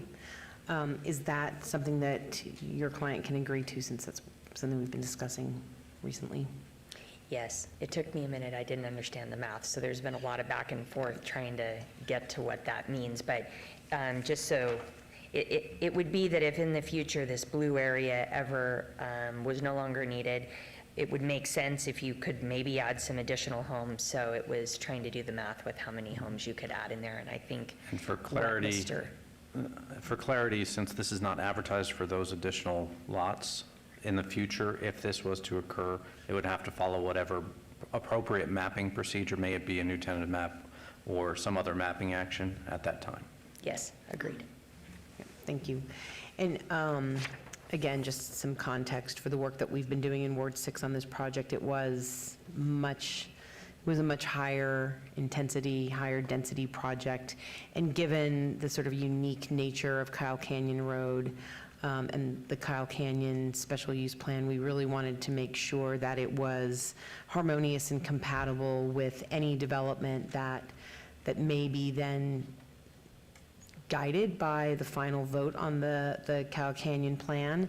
And so really, again, thank your client for bringing us something that I think can provide guideposts for what the harmonious and compatible developments on future projects will look like as we go up in further development on the road on Kyle Canyon. So let me see. Madam Chair, through you, if I may, just for clarification, read the added conditions for the tentative maps. Sure, please do, Ms. Eddowes. So added condition of approval for 24-0254-TMP1. The first condition is if in the future the on-site detention basin is determined by the city engineer to no longer be needed, a maximum of 3 additional lots could be added. And the second condition of approval added would read, all perimeter trees shall be 36-inch box-sized trees. And then for the second tentative, or the third tentative map, 24-0254-TMP3, that added condition will also be for all perimeter trees shall be 36-inch box-sized trees. Thank you. Great, thanks. Oh, and then I guess just a couple of other criteria we discussed, and I don't know if these are the types of things that are subject to conditions, but rolled curbs, we've discussed that. That is something that we want in Ward 6. Rolled curbs and 20-foot driveways. Yes, in both cases, we have 20-foot driveways and rolled curbs on the two subdivisions. Great, thank you very much. And so again, thank you for working on, developing those walking trails, creating spacious backyards, and ensuring that these homes are compatible with the type of development we are visioning seeing up Kyle Canyon Road. So appreciate it. So with that, I'm prepared to make a motion on item 16 and its sub-applications, and that would be a motion to approve subject to all conditions.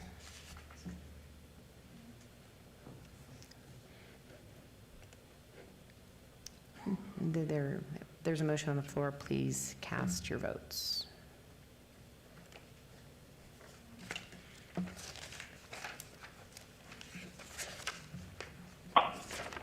Chair, through you, just to clarify for the vote, it is subject to amended conditions for items 16I and 16K. Yes. Commissioner Rogan? Aye. Commissioner Kusama? Aye. Please post, and that motion carries. Thank you again, Ms. Thank you. Lazovich. Madam Chair, that item will be moving forward to the March 19th, 2025 City Council meeting. Thank you. Thank you. Okay, next, item 17, abeyance 24-0329, applicant Ray Germain, owner Winway LLC, for possible action on the following land use entitlement project requests at the northwest corner of Smoke Ranch Road and Rainbow Boulevard, Ward 1, Knutson. Staff recommends denial on the land use entitlement project. 17A, abeyance 24-0329 VAR1, to allow 78 parking spaces where 150 spaces are required. 17C, abeyance 24-0329 SDR1, for a major amendment to an approved plot plan and building elevation review, Z-0124-88, for the proposed addition of a one-story, 4,633 square foot commercial building with drive-through development and parking lot reconfiguration with a waiver of perimeter landscape buffer requirements. May we please have the staff report? Madam Chair, staff finds the proposed development would not be compatible with the development of the surrounding area.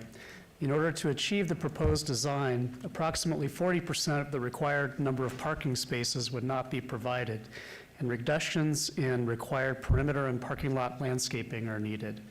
Staff therefore recommends denial of the variance and site development plan review, subject to conditions if approved. As noted before, the applicant has requested that the special use permit be stricken, as landscaping within the proposed drive-through has been revised to meet Title 19 requirements. Thank you. Thank you. Good evening, sir. Can you please state your name and address and tell us about your project? Good evening. Sheldon Colon, 2525 West Horizon Ridge, representing the applicant. As staff explained, it's a new building put on the site that has an existing car wash that we're proposing to be removed, as some of the pictures showed on the examples. And with the new building, we worked closely with Commissioner Rogan. We had a larger building. We reduced it to eliminate the drive-through 7B request. And with the new building, we're also improving the existing building facade to match. So we feel that we are increasing the look of this area with this new development, and I am here to answer any questions. Thank you very much. This item was noticed for public hearing. Are there any members of the public wishing to be heard? Okay, seeing none, I shall pass it back to the commission, starting with Commissioner Rogan.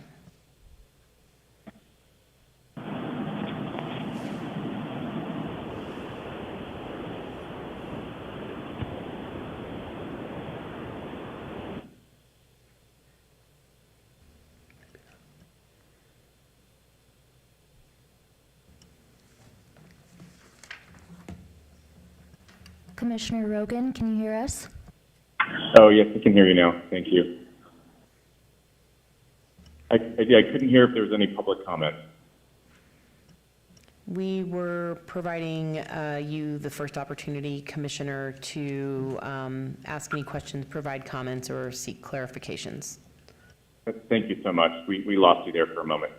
I have no comments other than, as Mr. Cullen said, we worked very closely. There was a significant parking variance that was requested before. They did reduce the size of the building to address a good number of that issue. I think this worked.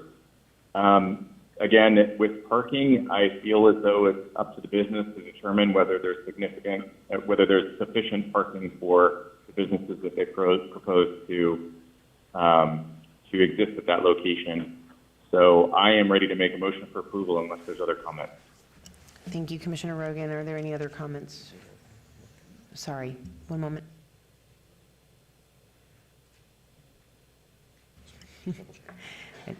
Any comments from the commission? Okay. Seeing none, then if you're prepared to make a motion, Commissioner.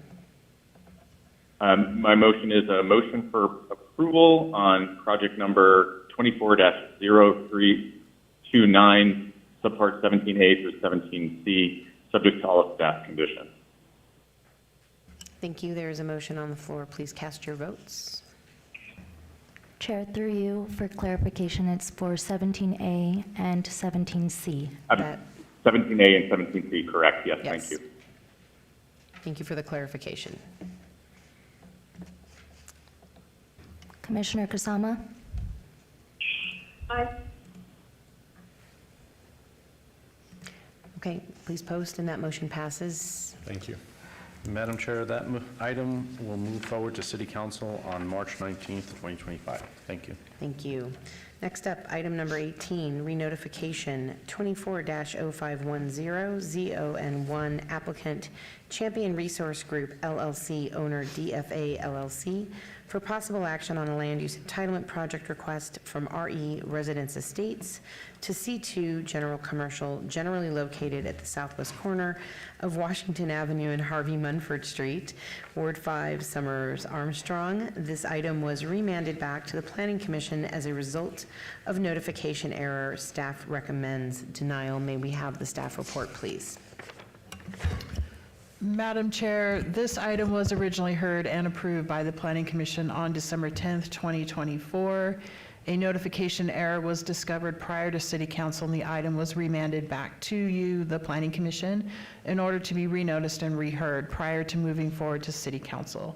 Staff maintains their denial recommendation. Thank you. Thank you. Can you please state your name, gentleman, and address? And Lloyd Benson, 7140 Doe Avenue, 89117.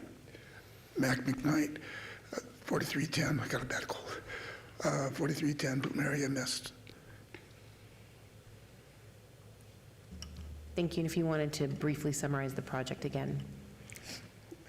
We're rezoning 3 parcels of land on Harvey Munford Place. Harvey Munford Street, excuse me. Okay. He's getting right here. Anything else you want to highlight for us? Pardon? Anything else you want to highlight for us? The only thing I would highlight is there was some concerns about the rezoning initially on that street. It's a residential street. There are 2 residents left on that street. Otherwise, it's property that DFA owns, and eventually it will be rezoned commercial to fit into our master plan. So in speaking with these 2 individuals that were there, the concern is that they didn't want to mix residential properties with commercial properties. And the 2 residents that are left on that street are in line or are in agreement with what we're doing. And I have statements to that effect. All right. Thank you very much, gentlemen. This item has been noticed as a public hearing item. Are there any members of the public wishing to be heard? Okay, seeing none, I will turn it back over to the commission, starting with Commissioner Munford. Thank you, Madam Chair. I spoke to Lloyd, and I don't really have a problem with this rezoning, other than I know that there was a possible code issue with the containers around the edge of the property.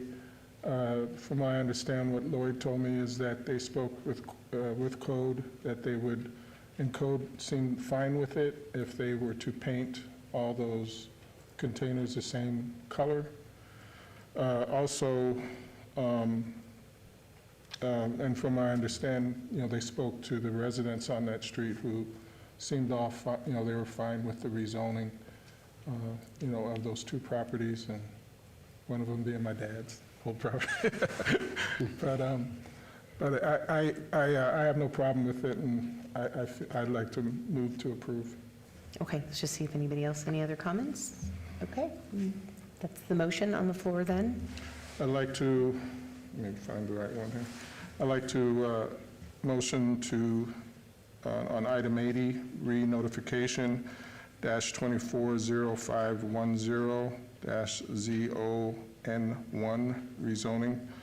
I'd like to motion for approval per what code was asking, and then with the letters being submitted. And also subject to staff's conditions. Thank you. Thank you, Commissioner. There is a motion on the floor for item number 18. Please cast your vote. Commissioner Rogan? Aye. Commissioner Kusama? Aye. Please post. And that item carries. Thank you very much. Madam Chair, this item will move forward to City Council on March 19th of 2025. Thank you. Okay, thank you. Okay, on to item 22, 24-0572, VAR1, applicant owner, Paradise Las Vegas LLC, for possible action on a land use entitlement project request to allow 2 proposed roof signs that do not conform to Title 19.08 development standards for height and area at 3222 West Desert Inn Road, Ward 3 Diaz. Staff recommends denial. May we have the staff report, please? Madam Chair, the proposed roof signs exceed what is allowed by Title 19, and the excessive size of the roof signs is a self-imposed hardship. Therefore, staff is recommending denial of the variance. Thank you. Thank you. Good evening. Would you please state your name and address for the record, and please tell us about your project? Good evening, Jennifer Lazovich, 1980 Festival Plaza Drive, here tonight on behalf of the applicant. If you can go to the overhead, please. Thank you. So very familiar with the site. This is where Area 15 is located in the parking lot, and the subject site is where the John Wick experience is in the warehouses that sit to the west of where the parking lot is. The roof sign itself will look like this, that comes up above with the John Wick experience both facing on the north and to the east. It is all on-premise signage. Yes, it's a roof sign, but again, where it kind of sits, it's more to the west of Area 15 proper in the warehouses that we are now repurposing with uses that are becoming part of the Area 15 campus. And so we believe the roof signage is not only appropriate if you know Area 15, with everything that is Area 15, this fits. And again, with it being off-premise, we would ask for your consideration and approval. Thank you very much. This item has been noticed for public hearing. Are there any members of the public wishing to be heard? Okay, seeing none, I will pass it back to the commission, starting with Commissioner Schlottman. Thank you, Chairwoman. Through you, just a couple of quick comments. I've reviewed this. I've reviewed it with you. I've reviewed it with staff. One of them is facing the highway. The other is facing north, which you could see from the highway. I don't have a problem with it. I think when it comes down to Area 15 and the signs that you, or the Area 15 has, and Universal, I think things are just a little bit unique and different at this particular property. So I think it fits. If it was off-site advertising, I wouldn't have it, wouldn't allow it, as we seen just a month ago, but, and we brought those into conformance. But I think this actually feels right for this project. So I'm ready to make a motion. Just quick check, anyone have any other comments on this? Nope. Okay, great. Please make your motion. Yes, on number 18, re-notification 24-0510, I'm sorry, that was the last one. This is 22, 24-0572 VAR1. I move to approve, subject to staff's conditions, which you agree with all staff conditions. Ms. Lazovich? Yes, we do. Thank you. There is a motion on the floor. Please cast your votes. Commissioner Rogan? Aye. Commissioner Kusama?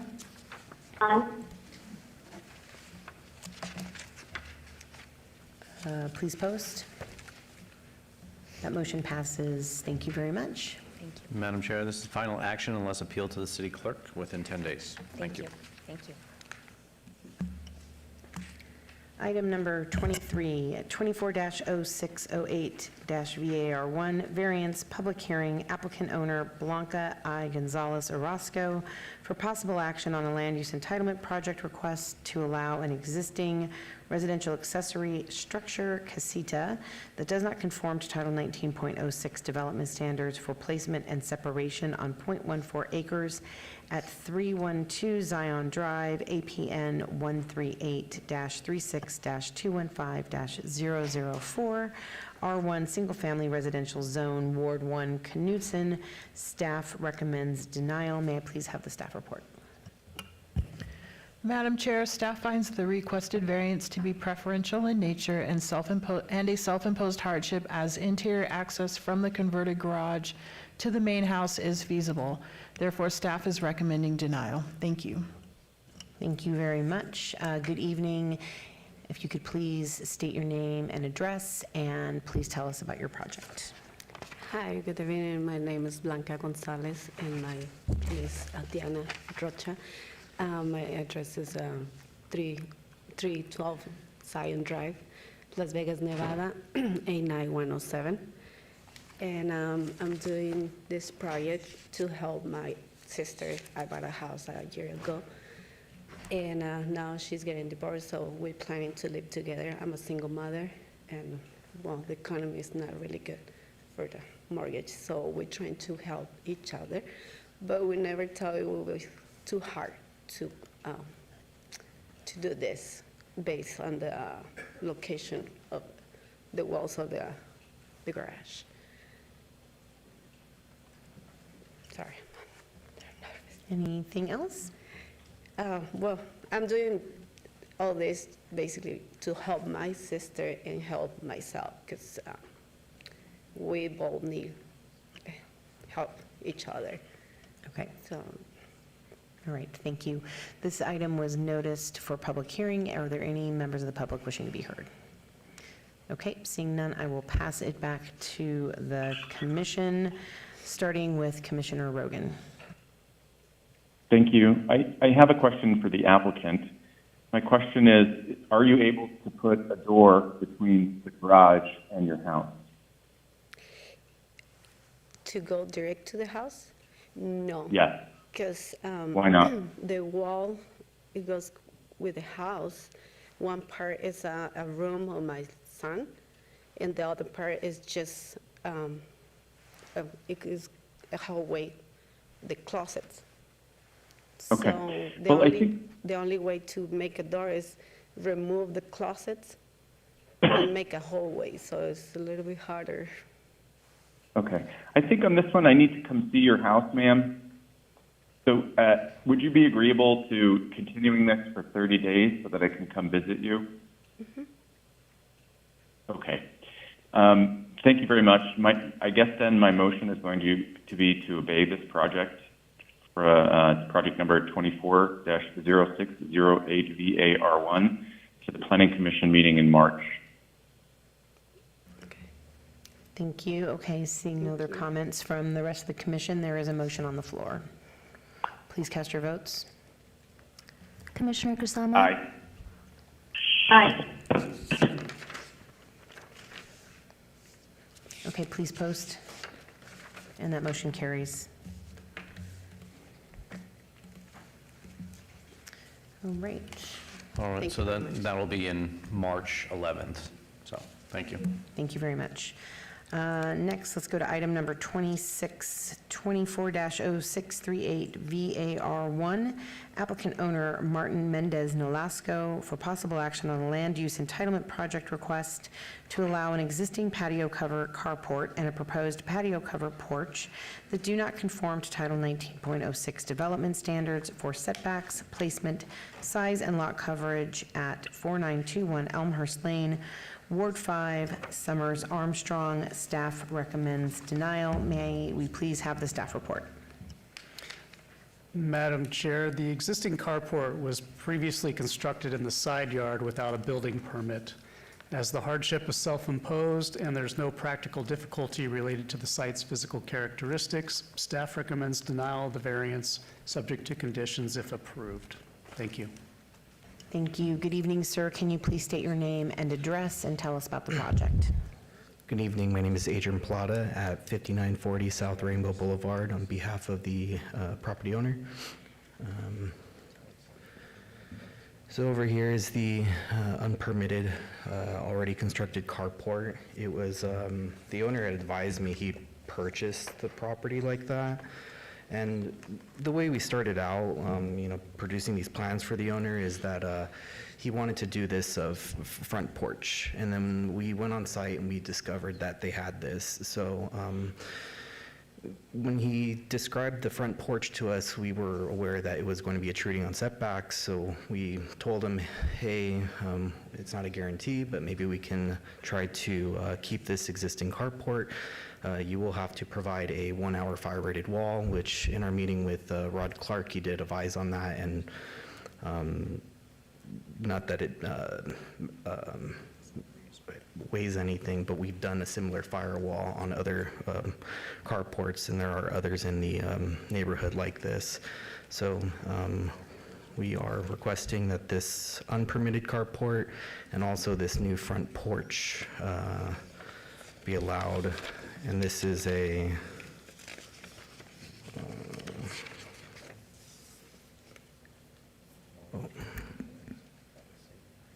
just a quick render of what they're proposing.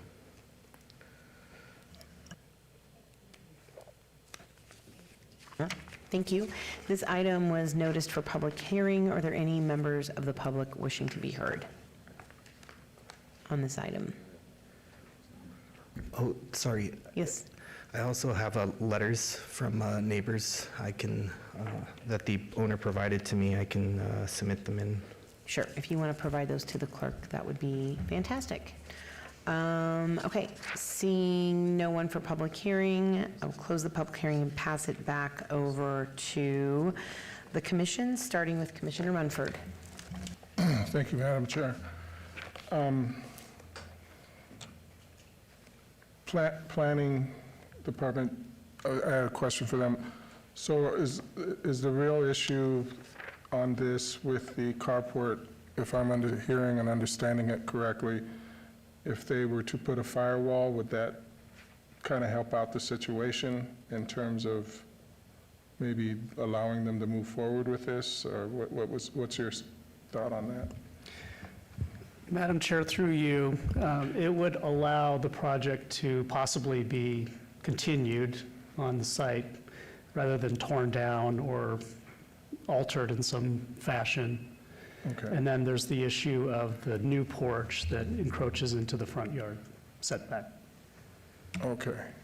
And so for the new porch, and I see you have your drawings, does that, if I'm trying to understand, is that compliant with what planning is asking in terms of the setback? No, it is not. It would be intruding about 9 feet past the front setback, and that was design driven by the owner. Okay.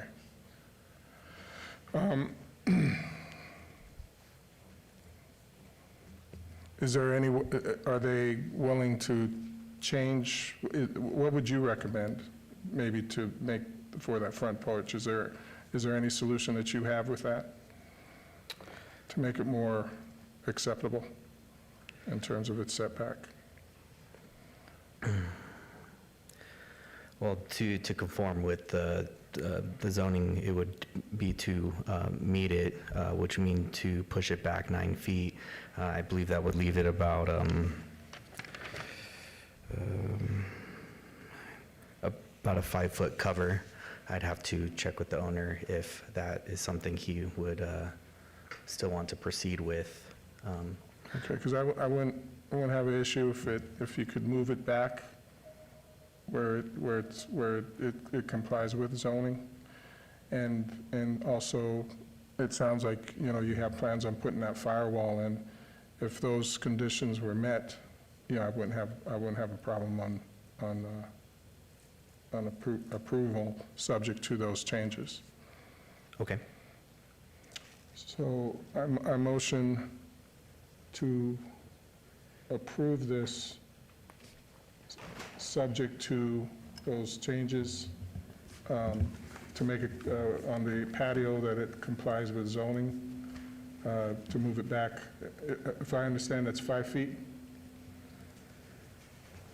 Madam Chair, through you, I believe the applicant, I want to say to obey it for 30 days so he can consult with his client to see if, reducing that front patio to 5 feet would be Okay. something they would agree to. Yeah, that's fine, thank you.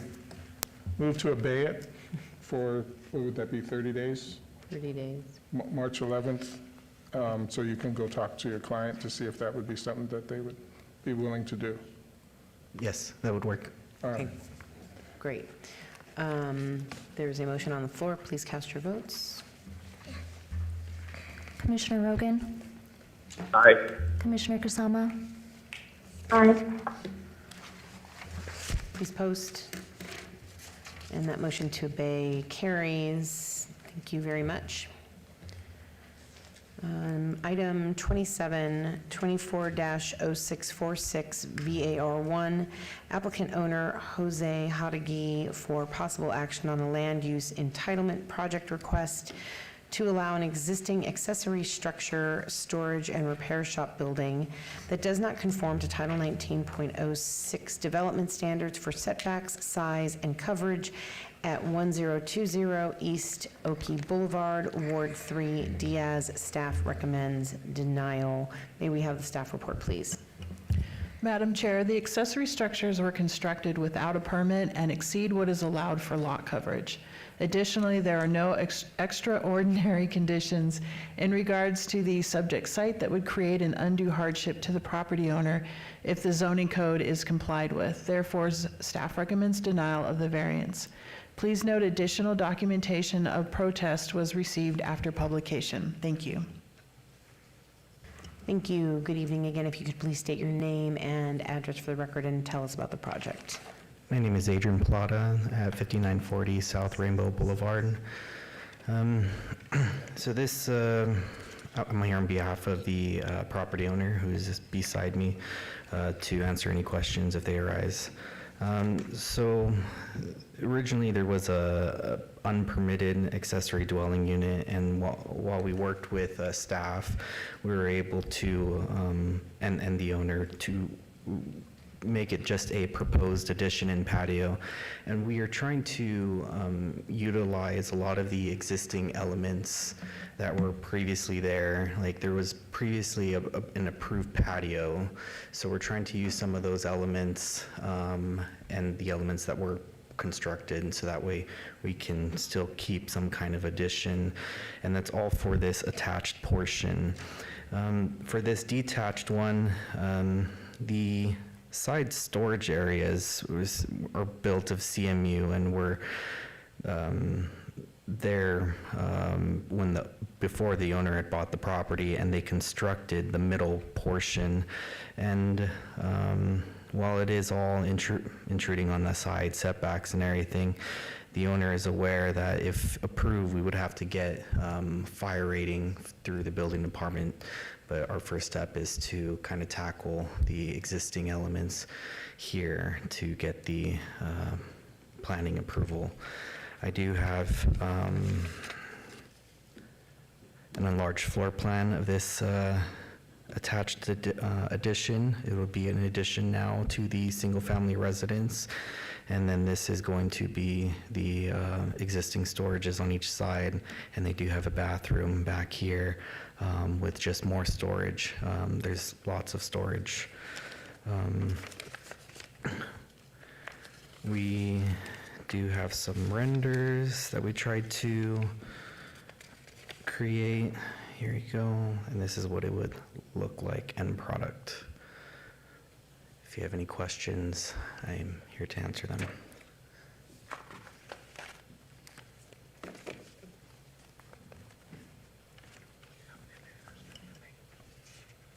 Yes. Oh, also, I forgot, I do have letters from all the neighbors that I can submit in. Thank you. You want to provide those to the clerk. And then this item was noticed for public hearing. Are there any members of the public wishing to be heard? Seeing none, I will pass this back to the commission, starting with Commissioner Schlotman. All right, thank you. And looking at this, I was confused because I was looking at our photos, looking at your supporting documentation, staff report, Google, because Google will sometimes tell us things that we can't see from a staff report, but sometimes it tells us stuff that used to be there that's no longer there. So I'm looking at this photo of the storage area along the back versus the house, and on aerial photos it looks like there was a breezeway, and on some of your rendering or some of your plans in the backup it shows it and calls it out as a breezeway. So what's going on here? So I tried to show an existing plan of what's there, and while working with the owner and staff of the proposed plans, that's something we were going to remove, because while I was there, you know, some of this construction just wasn't built right, and to also not come here with a bunch of variances to reduce the amount of variances that we're requesting to make it more open. So the proposed plan is to have it uncovered, not a breezeway, even though it currently is, and a lot of that would have to be deconstructed because it doesn't meet code. Okay, so that pertains to the breezeway. How's that applied towards the outdoor bath and shop area? So the outdoor bath and shop area, yeah, it's built out of a CMU, and there is a roof on top of it. I was unable to see how it was constructed structurally, so there would have to be further field investigations, and ultimately we have to get an engineer to sign off on it, and they would have to construct it to code. But those storages, they currently do not have interior access, so there are 1 and 2 doors proposed that would then connect them all. But ultimately, when I was there, it was all storage, bikes, boxes, and whatnot. They did have a bathroom, but ultimately, when I was there, it was storage. Okay, so I was also reading this and curious about the fact that it lists this in our staff report as to allow an existing accessory structure, and in parentheses, storage and repair shop building. So what kind of storage and repair are we doing here? If you can come forward, give your name and... Good evening, everyone. My name is Jose Jauregui, and we're talking about the property located at 1020 East Oki Boulevard, Las Vegas, Nevada, zip code 89110. So, I mean, I'm disabled, so I don't feel, well. I haven't worked in almost 9 years.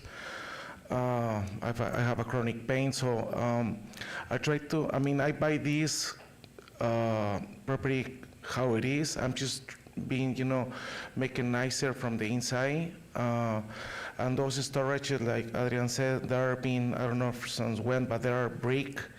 And those storages I have, like refrigerators, small refrigerators, bicycles, boxes, stuff like that. And on the middle one, I try to keep like a repair for myself so I can do something, I don't work. So I can keep myself busy. But nothing, this is like a personal, nothing for commercial, stuff like that.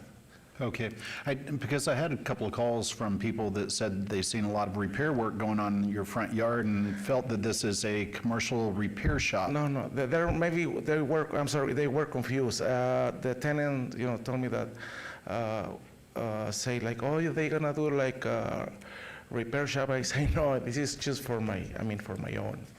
Okay, but in one of your plans, I think, does anybody know where the part in parentheses says storage and repair shop building? I think that just come straight from their, I see that says outdoor bath and shop, but I think I've seen another plan that you had somewhere that called it a storage and repair shop building. Is that correct? Elevation, say storage.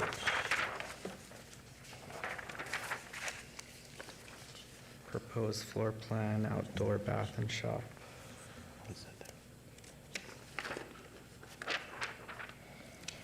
Just the storage, outdoor bath and shop. And that's all I have, outdoor bath and shop. Okay. And it should be continuous as outdoor bath and shop on all these drawings. And with the storage. If it's necessary, we can name it as, as a is convenience to move forward, the repair shop. All right, I just, I think some people were confused on thinking it was a repair shop, but they did see, have made several statements saying that there's a lot of cars being repaired in your front yard, so it made me curious. So here's a couple of things that why I was going to hold an advance and previously is because when looking at Google Maps, I was thinking that there was another carport, like a red roof that I was looking at, but Mr. Lowenstein pointed out that that's just red colored gravel that you have in your driveway? Yes, sir. Yes, okay. separate. So Yes. I was a little bit confused there, thinking we had a larger lot coverage, which doesn't seem like we do. And the breezeway, remind me, the breezeway is existing currently? This right here, yes, the breezeway is existing. This is the existing plan as it is right now. Okay, so the breezeway by the storage unit is what's coming down? That is correct. And Okay. a lot of it has to kind of get shifted around, but yes. All right, well, considering that we've looked at those things, you're tearing down the breezeway, and I was mistaken on that lot. And just to be very clear, this isn't to be used for any kind of business at this location, just residential. And if you can't go in and wall off the doors that are between the expansion of your house and the main house, that has to stay there, or else it means it becomes an accessory dwelling structure without that connected door between the primary house and the part that was added on. You do realize that door has to remain. Yes. Okay. All right, well, considering that I was able to get those clarifications, I'm going to move to approve. You have a lot of work ahead of you with building permits and everything else. I don't think anything that we discussed here tonight needs to be modified, so. If I just may, before you make your motion, I'm concerned because the justification letter itself says repair projects, and I actually had one of your neighbors contact me and express concerns about it being more of a commercial than just your own work on your house. So I am I am not sure I can support this, but, I understand what you've said, but I just also am concerned based on a report that I had. So, anyway, that was just my comment. I'll pass it back to the commissioner. Yeah, it's and specifically what raises it as a flag for me is that in your own justification letter, it says the owners have advised that the property is currently being rented and that the shop and storage area will be used only for working on repair projects and miscellaneous storage. And again, based on an expressed concern from one of your neighbors, I have a hard time supporting it.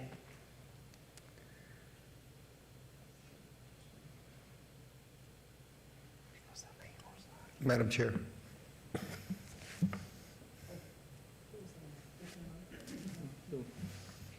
Yes, I just, Commissioner.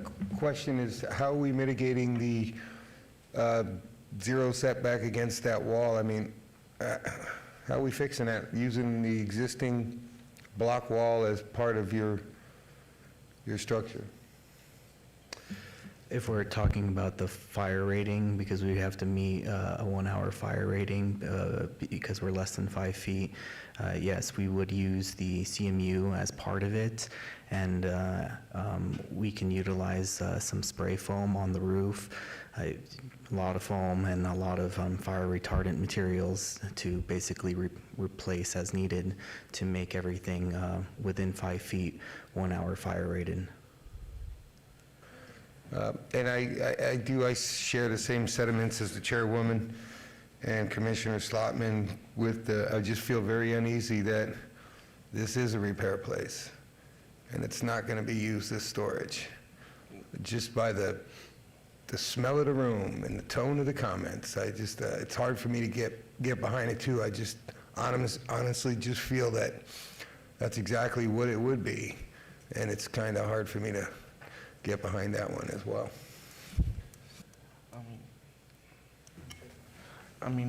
Sorry, I'm the owner, and I don't wanna do, nothing illegal, obviously. I'm a private investigator as well. I don't work, but, always I by the law, follow rules and regulations, so I give you my word that, I'm always there, It's gonna be nothing commercial. This is just for me to keep myself busy as I'm not working. I have been working almost 9 years. Okay, thank you. Commissioner Walsh.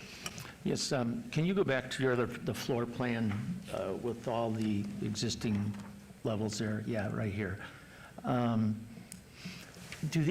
You have the patio, and that's open, correct? All right, here's the new one, yeah. So this is the existing, and then this is the proposed. Okay, look at the existing. Existing, all Okay. right. What are these, see where it says patio in the bottom third? Right there, yeah. And what are these walls and rooms here, these 4 in this whole area here? And these? Yeah, what are those? So currently, this is a bedroom, and then closet space. This is a living, this is a washer dryer, and then they did have a sink and a bathroom here. And this was completely attached here with no interconnectivity to the single-family residence. So you're proposing, in addition, to have those rooms let's go back to this one here. Has that met fire code? Do you know? Have you talked to people with the fire code? Does that meet? And they'll ask them. IRC says you only need 1 exit, and they do have the front door, and then they also do have this rear one, which as long as they are 32-inch clear, that would meet the IRC. Are you okay with that? I'm talking to the fire marshal. Madam Chair, through you, they would be compliant with the IRC and subject to the requirements for that, yes. Okay, because from looking at it from up on top here, it looked like there could be some dangerous issues. But going back to the building, and I noticed when you showed the front sheet. I'm sorry, which one did you want to see again? Yeah, the very front sheet of your plans here, where it shows a drawing of the proposed building. Not that one. Yeah, it shows like the front building out of like maybe cinder block, and then... Elevation. Yeah. Only elevation. Yeah, the elevation one, I'm sorry. Yeah, right here. So this almost is very deceiving because it looks like in the center there, that's all being proposed here, but then this building here, it doesn't exist, correct? The one on the left? Yeah. This does exist. This here is the CMU storage, and then they have the CMU storage over here, and then this is So the two are cinder block? The two storage? The two on the areas? sides are cinder block, and then in the middle, they kind of close them in. So that's all one structure already there? Technically, right now, Is the yes. center made out of, what's the materials it's made out of? It is currently made, constructed of wood. Okay, all right, thank you. Thank you. Ms. Edos, do we need to restate the motion, or there's not a motion? I'm kind of waiting. Do you have a motion, Commissioner? Well, I have another comment. I mean, and looking at this, I mean, the storage and repair shop that you have in the back, it's pretty large. It's larger than everything else that any of your neighbors have. They all have individual individual storage sheds in their backyard. But this thing runs the entire property, and it's on a 0-foot setback, and it's pushing us over our maximum lot coverage. I think this is at 56%, where 50% is required, if my memory is serving me right. So I can get behind the expansion of the house, but the back, if you want to bring us something back and that reduces it, to at least get the lot coverage down under that 50%, move it 3 foot off the back. I know that's not easy, but still, I mean, this is, I mean, you're asking for a lot of things on this particular neighborhood or on this particular house. You've already proven to me that you had that rented out in the back. You set this one up to rent the addition, and you have the front house. So this is a multifamily property in a single-family neighborhood, and I just don't trust that this can be run. I mean, that we're not going to have people living in all portions of this house again, and it just doesn't meet code. So, do you want to tear down that back building along the property line and? Because of where, I mean, I don't know, but the previous owner told me that the storages from each side, they were built since 1994, I believe that is the house. So I don't know, I mean, who built that, middle storage or, whatever. But another, I mean, if I move it to the front, still the storage, the brick, the storage, they're gonna be almost tight, to the back rear neighbor, and he's agreed. I mean, I went to speak with him, and he signed the letter that he's okay to keep it how it is. I have a good relation with him, so I don't know if also that can help. Well, it doesn't seem like you have enough support up here today to be able to get this approved, so we'll make a motion, we'll see where it goes, or you can try to come up with another solution and bring it back to us. I think you either have to get rid of the storage, or you have to abate it, because they're for this. But if you want to get this, you have to get rid of the storage. But only the middle one? He wants to know if the CMU ones could remain, and then the middle portion, which would be from here to here, which is the wood constructed portion, to be removed. That way he would just keep these CMU boxes. I think if you did something like that, you could get my support, because I'm looking at a Google map of the neighborhood, and that's more compatible with what everybody else has in that neighborhood. Plus, I don't think you're going to be turning those little 2 individual structures into a bedroom with a kitchen and renting those out. But you could likely get my support without the breezeway and without that center section. Madam Chair, through you, staff would request then for a 30-day abeyance so that we can get revised drawings and revisit this at the March Planning Commission meeting. Thank you. Thank you, Ms. Edos. Do you want to make a motion? Yes. Madam Chair, through you, I move to hold this in abeyance till the March 11th, 2025 Planning Commission hearing, and I will give you my telephone number, sir, so you can send that to me as well. Thank you, Commissioner Schlottman. There's a motion on the floor. Please cast your votes. Commissioner Rogan? Aye. Commissioner Kusama? Aye. Please post. That motion for abeyance carries. Thank you. All right, item number 20. Thank you for your time. Thank you. Thank you. Item number 28, 24-0649 VAR1, applicant owner Alex Avo Harutunian for possible action on a land use entitlement project request to allow a proposed residential accessory structure garage that does not conform to Title 19.06 development standards for setbacks at 1600 South Valdez Street, Ward 2, Seaman. Staff recommends denial. May we please have the staff report? Madam Chair, staff finds the requested variance to be preferential in nature and a self-imposed hardship. Therefore, staff is recommending denial.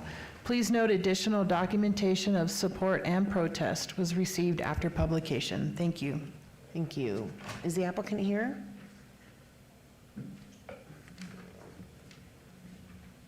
Is the applicant here for item 28? Oh, wait a minute. Sorry. It's not 28, it's 29. 28's off. I apologize, you guys. Okay, let's try this again. 28 was obeyed to March 11th, so it was item 29. Apparently, I have not had enough coffee today or tonight. So let's try this again. Mr. Harutunian, I am very sorry. So come on down. Did we get the staff report on 29? Okay. Jeez. All right. Please state your name and address for the record and tell us about your project. Good evening. Avelina Ong, 1460 Water Creek Drive, 89032, in behalf of the owner. And yes, I would like to have coffee as well. Did you want to tell us about the project? Well, it's basically a straightforward thing. The owner's aware of, this is kind of a long shot, pretty much to tell the truth. The owner is aware about the 15-foot setback on the west side and then a 5-foot setback on the north side. The thing is, I know the justification is kind of weak about retaining the existing driveway. We basically submitted as is, and we're hoping to get this thing moved on. If not, we're obviously willing to work with whatever a recommendation is. Okay. Thank you. This item was noticed for public hearing. Are there any members of the public wishing to be heard? Okay, seeing none, I will pass it back to the commission, starting with Commissioner Walsh. Thank you. Hi, how are you today? I tried to get in there. It's a gated community, or are you in the street before the gated community? I'm sorry, say that again, sir. Where your building's at, are you in the gated community? Or on the street as a house? This is basically the Valadez. Yeah. Yes. And there's a new construction on the corner, correct? No, not yours, but I meant a residence. This may help everybody here. Yeah. So this is where the property is. Right. So this whole thing, and then the whole community only has 3 properties. So in addition to what I just said, on this side, not to rat out their neighbor, but they basically have less than 15-foot setback as well. So the owner is hoping that they would take that, or you guys can take that into consideration. So what does he actually want to do? Well, I can't really speak for the owner in detail, but this is what he basically wanted, is to maximize his, if the Valadez is considered as a front, the front area, that is basically what he wanted, is to kind of maximize the lot. I know, again, this is kind of a long shot, but. I have a real problem with it, okay? Yeah. And you can give you abeyance for 30 days, go back and talk to him, but it is going to fly the way it is. Because it looks like, if you go back to the other drawing. Yes, sir. Okay, there's another one too that you had here earlier. So this is kind of an overlay of the map. Oh, I got you, okay. And the plan, yes. Yeah. So if we look at it here, I think the owner kind of measured it from the fence, from the CMU fence. But in reality, the property is somewhere here. So if he has this right, it's not 3 feet actually from the property. It's about 6 feet. So again, I'm not really sure until, I guess, he hires a surveyor and the property line can be totally set, and he can basically go from there. But again, the owner's willing to work with the city and see if there's anything that you guys can recommend, and I can bring it back to him. I'm going to defer to my commissioner next to me, and then I'll get back after. Thank you very much. Good evening, sir. Good evening. So what exactly let me just wrap my head around this. Yes. How many square foot is he looking to be?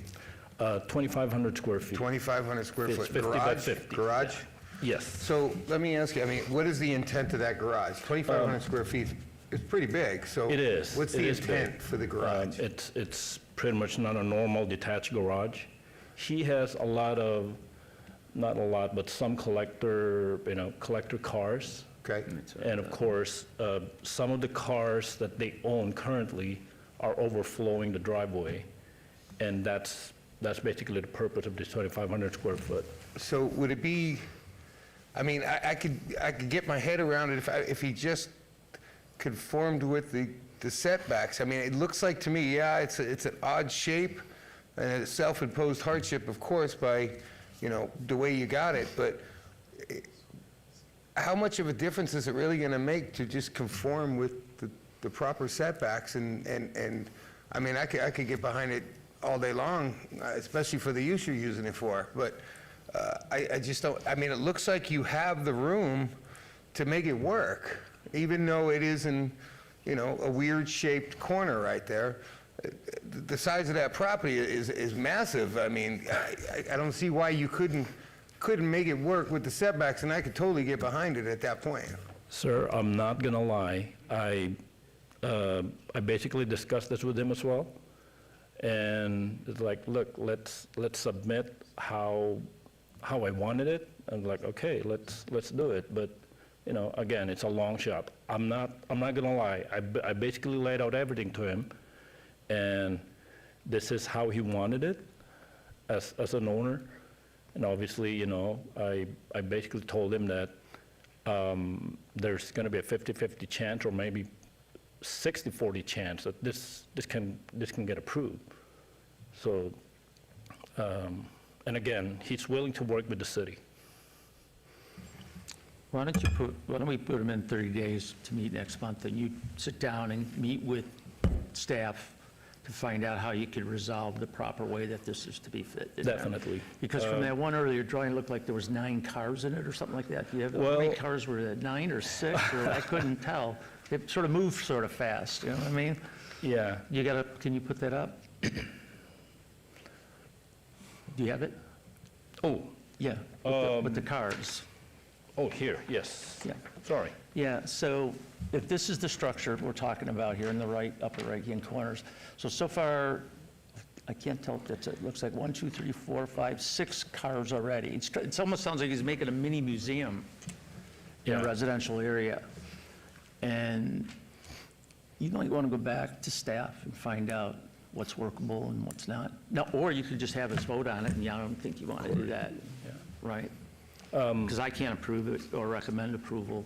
I totally understand, but what would be the issue? Is it the size? Obviously, the setback is one, but is the size okay? There's more issues going on there, and besides the setback. So why don't we put in abeyance? I'll make a motion to give you 30 days, and you can go meet with him and then arrange to meet with staff to make something that can work for you. Understood. Okay, and your client. Yeah. And just to be clear, sir, if the owner is willing to abide by the setback, but it's still 2,500 square feet, is that something that the city would consider? I don't know, does it meet 19 feet or? I have to go back to I him. know, it's a very unusual application. Through you, Chairwoman, it's the setback issue, it's not a lot coverage issue on this particular property, so if you conform to the setbacks, then you can just go to the building permits at that point. Okay. Now, is there any way to reduce it instead of 15 feet, say follow his neighbor, which is about 8 to 10 feet? Sorry, I have to ask. I have to ask. Okay. Madam Chair, through you, as staff, we looked at this, it is a very unusual lot. He does look like he has 2 lots into one. We looked at, in planning world, we always, on corner lots, it's the street frontage, we were trying to give them the benefit. If we considered that the front, then we had an accessory structure in the front yard, which is not allowed. So then we took the front off the cul-de-sac, which now he doesn't meet the corner side setback, which is 15 feet. So the only way to satisfy staff would be to move that garage to meet the 15-foot corner side setback, which then at that point, they could just go get a building permit. There you go. There you go. Thank you. So with that, I'll make a motion, Madam Chairman. Yep, Okay, thank you. to put this in abeyance till next meeting in March, and that's item And May. 24-0649-VAR1. Thank you, Ms. Eddowes, for going through me. And there is a motion on the floor. Please cast your vote. Commissioner Rogan? Aye. Commissioner Kusama? Aye.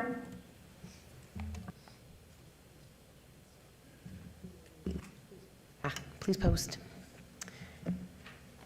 And that motion for abeyance carries. Thank you very much. Item number... Thank you for your time. Yep, absolutely. Item number 31, 24-0657 VAR1, applicant owner Rosie Landa, for possible action on a land use entitlement project request to allow a proposed single-family detached dwelling with a porte-cochere and a proposed residential accessory structure bathroom that does not conform to Title 19.06 development standards for setbacks and separation at 1110 Strong Drive, Ward 1, Knutson.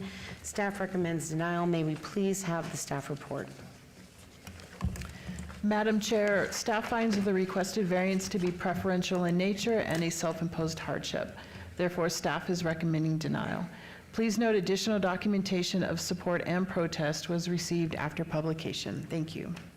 Thank you. Good evening, sir. If you could please state your name and address for the record and tell us about the project. Good evening. My name is Adrian Plata at 5940 South Rainbow Boulevard. On behalf of the owner and applicant, I do have some letters from future neighbors that I'd like to submit in. So I'd like to give you some backstory on this. The owners, I want to say maybe 3 years ago, hired someone to draw them a house it did not conform to code, and then building code and planning. And then they found another designer, but they were out of state, but developed a house that could work. And they previously got a variance for a lot of these items. And then it got turned over to me because I was the local stamp that could develop the plans and get it approved. So after working on it, coordinating with engineers and everything, getting it to the building department, it sat in, I don't want to say it sat, there were additional civil corrections that required the civil engineer to go back and do more work, and then the original variance then expired. So now we are resubmitting this same house, trying to get it approved. It's in the building department. We have our last bit of corrections, and it's ready to just submit it in. And when we first submitted it, it didn't have these planning corrections, but then because of working with the civil engineer, when we did resubmit, now we had these planning corrections because of the variance expiring. So I'd like to note that a lot of these items were already there previously. If they weren't, it's planning doing a better job at catching other items and making sure that they're on there. But site plan, we do have a bathroom with no interior access. The balcony towards the rear does intrude on this rear setback. The porte-cochere does intrude on that front setback, and a portion of the front over here of this garage intrudes on that front setback. And then I think we're good on the sides, I believe. Porte-cochere, front and side. Actually, we do have a side at 9 feet over here. And then that's it. Here's first floor, second floor, some elevations, and 3D. Thank you for your time. Thank you very much. This item was noticed for public hearing. Are there any members of the public wishing to be heard? Okay, seeing none, I will turn it back over to the commission, starting with Commissioner Rogan. Thank you, Chair. Mr. Crawdad, this project dates back 4 years, and I worked very closely with your predecessor on this to eliminate some of the variance requests. And so I need to sit down with you and go through this again, because my recollection is that some of these requests we already worked through and were removed from the prior plan. So if you're okay with it, I'd like to, unfortunately, we've had a number of these tonight, obey this for 30 days so that you and I can meet and go through the application and the plan and compare them to the prior plans. We could do that. Okay. Then, unless there's other comment, I would make a motion, Chair. Okay, I'm seeing no other comments, so please make your motion, Commissioner. On agenda item 31, project 24-0657 VAR1, I make a motion to obey this to the Planning Commission meeting of March 11th, 2025. Thank you. There's a motion on the floor. Please cast your votes. Commissioner Kusama? Aye. Please post. That motion for abeyance carries. Thank you very much. Thank you for your time. Item number 32 and related items 32A and 32B. Item 32, 24-0665, applicant Sunwest Commercial, owner Durango MB Partners LLC, for possible action on the following land use entitlement project requests generally located on the northeast corner of Oso Blanco Road and Durango Drive, Ward 4, Alan Polensky. Staff recommends approval on a land use entitlement project 32A 24-0665 SUP1 for a proposed hotel, motel, or hotel suites use. Item 32B 24-0665 SDR1 for a proposed 4-story 117-room hotel development with waivers of town center development standards and the perimeter landscape buffer requirements. May we please have the staff report? Madam Chair, staff finds that the proposed waivers to allow a 4-story building where 2 stories is allowed and reduced landscaping in the parking lot and along the north and west property lines are appropriate for this development which is on an irregularly shaped parcel located adjacent to a freeway off-ramp. The development will be compatible with development in the surrounding area. Staff therefore recommends approval of all requests subject to conditions. And we understand that the commissioner would like to add a condition, and we will do that at the appropriate time. Thank you very much. Good evening. Thanks for hanging in. As the second to last item, if you please state your name and address and tell us about the project. Good evening, Madam Chair, Commissioners. Melissa Uri, 1055 Whitney Ranch Drive, Suite 210, here on behalf of the applicant. So you can see here on the aerial the full parcel size. We are only developing the portion that is dotted here. Right here is the existing extra space storage that was recently constructed. It's a 3-story building. There is no outdoor storage units, and there is no gate or fencing around the building. Across Oso Blanca, there's the parking right here. There's the future training facility in this area, and then you have various commercial and residential in the area. So as you can see, we have the hotel backed up here right against the closest to the storage. The main entrance will line up with Grand Montecito here with the park and ride, and then they do provide an extra back entrance that adjoins through the self-storage site. So there is a back way in. As part of the design effort, we do have this narrow bit of landscaping. And as you can see, there's the fire lane that goes through here. So in order to accommodate the drive aisle and also make sure that we're meeting the turn radius need for the fire lane, we unfortunately had this pinch point here along the northern portion of the property.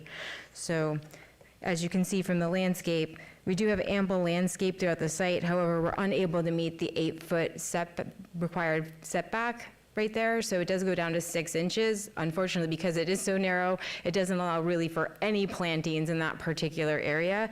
We also have a couple other little pinch points in the corner here where it goes down to 4 feet 9 inches, 4'11". However, in other areas, we're well exceeding it by 15 feet or more. So the total site requires at least 20% landscaping. We're just over 24%, so we're ample landscaping on the site.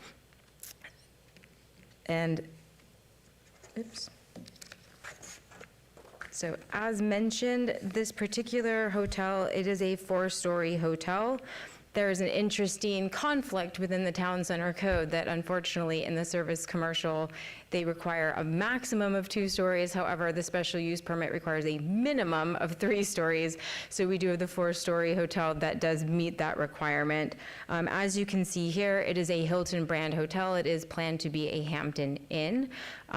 The elevations show the Hampton Inn branding, which is neutral colors. It's got the blue with the red signage. That is their national branding for that particular chain. Where you see the brown is going to be a faux wood finish, and then there is some faux stone veneer along the edge. They will provide the typical hotel amenities, pool, spa, fitness center. They do have what they call a quote-unquote lounge area. However, it is seating. There is no liquor or gaming as part of this application. There is no restaurant. They just offer their typical full breakfast buffet that's inside of that. And with that, happy to answer any questions. Thank you very much. This item was noticed for public hearing. Are there any members of the public wishing to be heard? Seeing none, I will pass it back to the commission, starting with Commissioner Kasama. Thank you, Chair. No, appreciate the presentation. And it's great that staff recommends approval. This is an irregular parcel. And I do think that the location by the freeway and the storage is compatible with the surrounding area. I like the facades and the colors. Appreciate the briefing that I received on this item. So with that, I am happy to move forward to recommend approval, subject to the condition that I know staff has prepared ahead of time to request 36-inch box trees instead of 24-inch. And we do agree to the added condition as well as the previous staff conditions. Okay. Okay, and great. I'm not sure. With that, Chair, I'm happy to make a motion. Okay, Commissioner Kasama, hold on 1 second. Let's let staff read the new condition that was discussed into the record, and then I'll just make sure there's no other comments from the rest of the commission. So yes, Madam Chair, the added condition would be all provided trees shall be 36-inch box size. Thank you so much. Thank you. And thanks to the applicant for agreeing to that, both when we discussed it and in your discussions with Commissioner Kasama. Appreciate it. And this is such a unique little slice of infill. So glad that there could be a great use to that piece through this hotel. And I think it'll be, you know, it's right on the border of Ward 4 and Ward 6. So I feel very much like a collaborative connection to this with Commissioner Kasama, and I think it'll be a great use for our neighborhood and for folks in that area. Madam So- Chair, I just wanted to clarify that would be on the SDR Yes. only, Got it. just that condition. Thank The you. condition on 32B. 32B. Thank you. Anybody else? Okay, seeing no other comments from the other commissioners, Commissioner Kasama, would you like to make your motion? I would, Chair, thank you. So with that, I'd like to make a motion to approve item 32, 24-0665, 32 subsection A, 32 subsection B, subject to staff conditions. Thank you. There is a motion on the floor. Please cast your vote.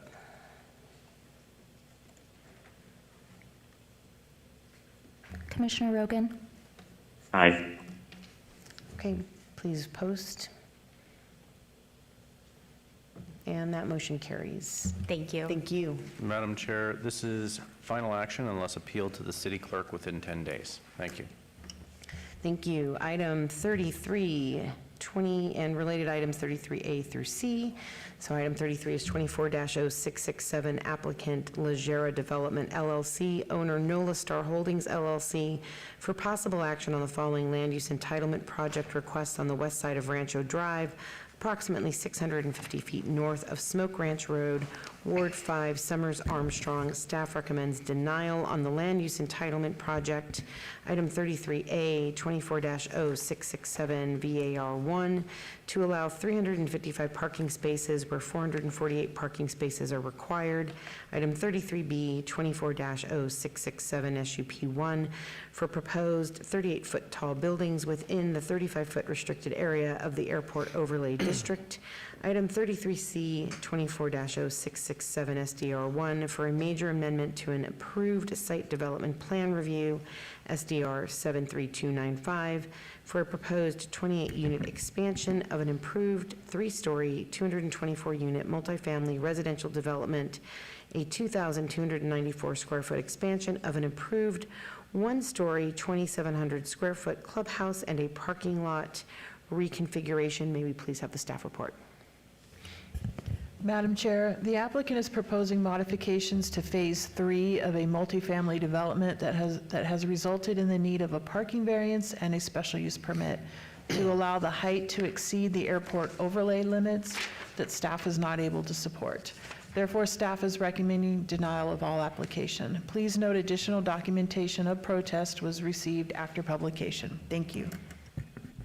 Thank you. Good evening. Please state your name and address for the record and tell us about your project. Thank you. Good evening, members of, Madam Chair and members of the Planning Commission.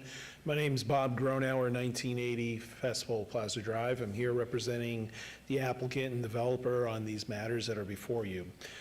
To orient you to the location of the property here, essentially you can see this is a triangular area. You have Decatur, which is located here further to the west. You have Smoke Ranch Road down here to the south, and this is Rancho Road located right here. A few years ago, we came in representing this development, and it was proposed to be built into 3 phases. This is going to be Phase 1, which you see that's already existing. Phase 2, as you can see here, is built and being under construction, and then this here is Phase 3. What has happened as we've gone through the generations of the project, organically what we've seen here is the different type of mix, unit mix that needs to be out in this area with respect to Phase 1 and Phase 2. So because of that, this phase that's before you, this is the reason why we have a variance, we have a site development plan and a special use permit, is because we're making some changes from Phase 1, Phase 2 from the leasing elements. By that is, we are adding like a 3-bedroom apartment within the floor plan here in this last phase.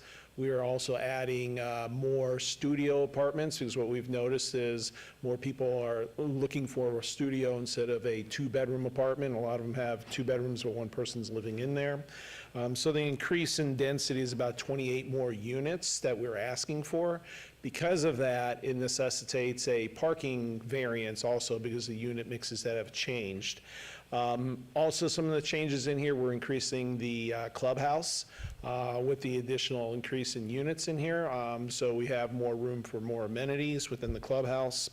What we've also done is, and I have here this was just recorded just actually this morning, is a cross-access parking easement agreement with the property to the south of us. Now, the reason why I point that out is that we know we already have some extra parking here to the south as when that's built. If in case we run into any issues with parking, if we have that access agreement to the south of our project that's located here. However, as I mentioned on other apartment projects, what we typically see here in Las Vegas is a 24/7 hour town. So you have 3 shifts, you don't have just 2 shifts. People don't just work 8 to 5.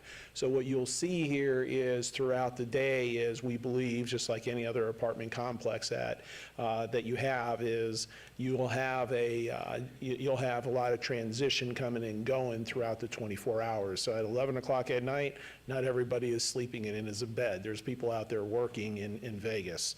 So because of those reasons, we believe we have a sufficient justification for the parking reduction.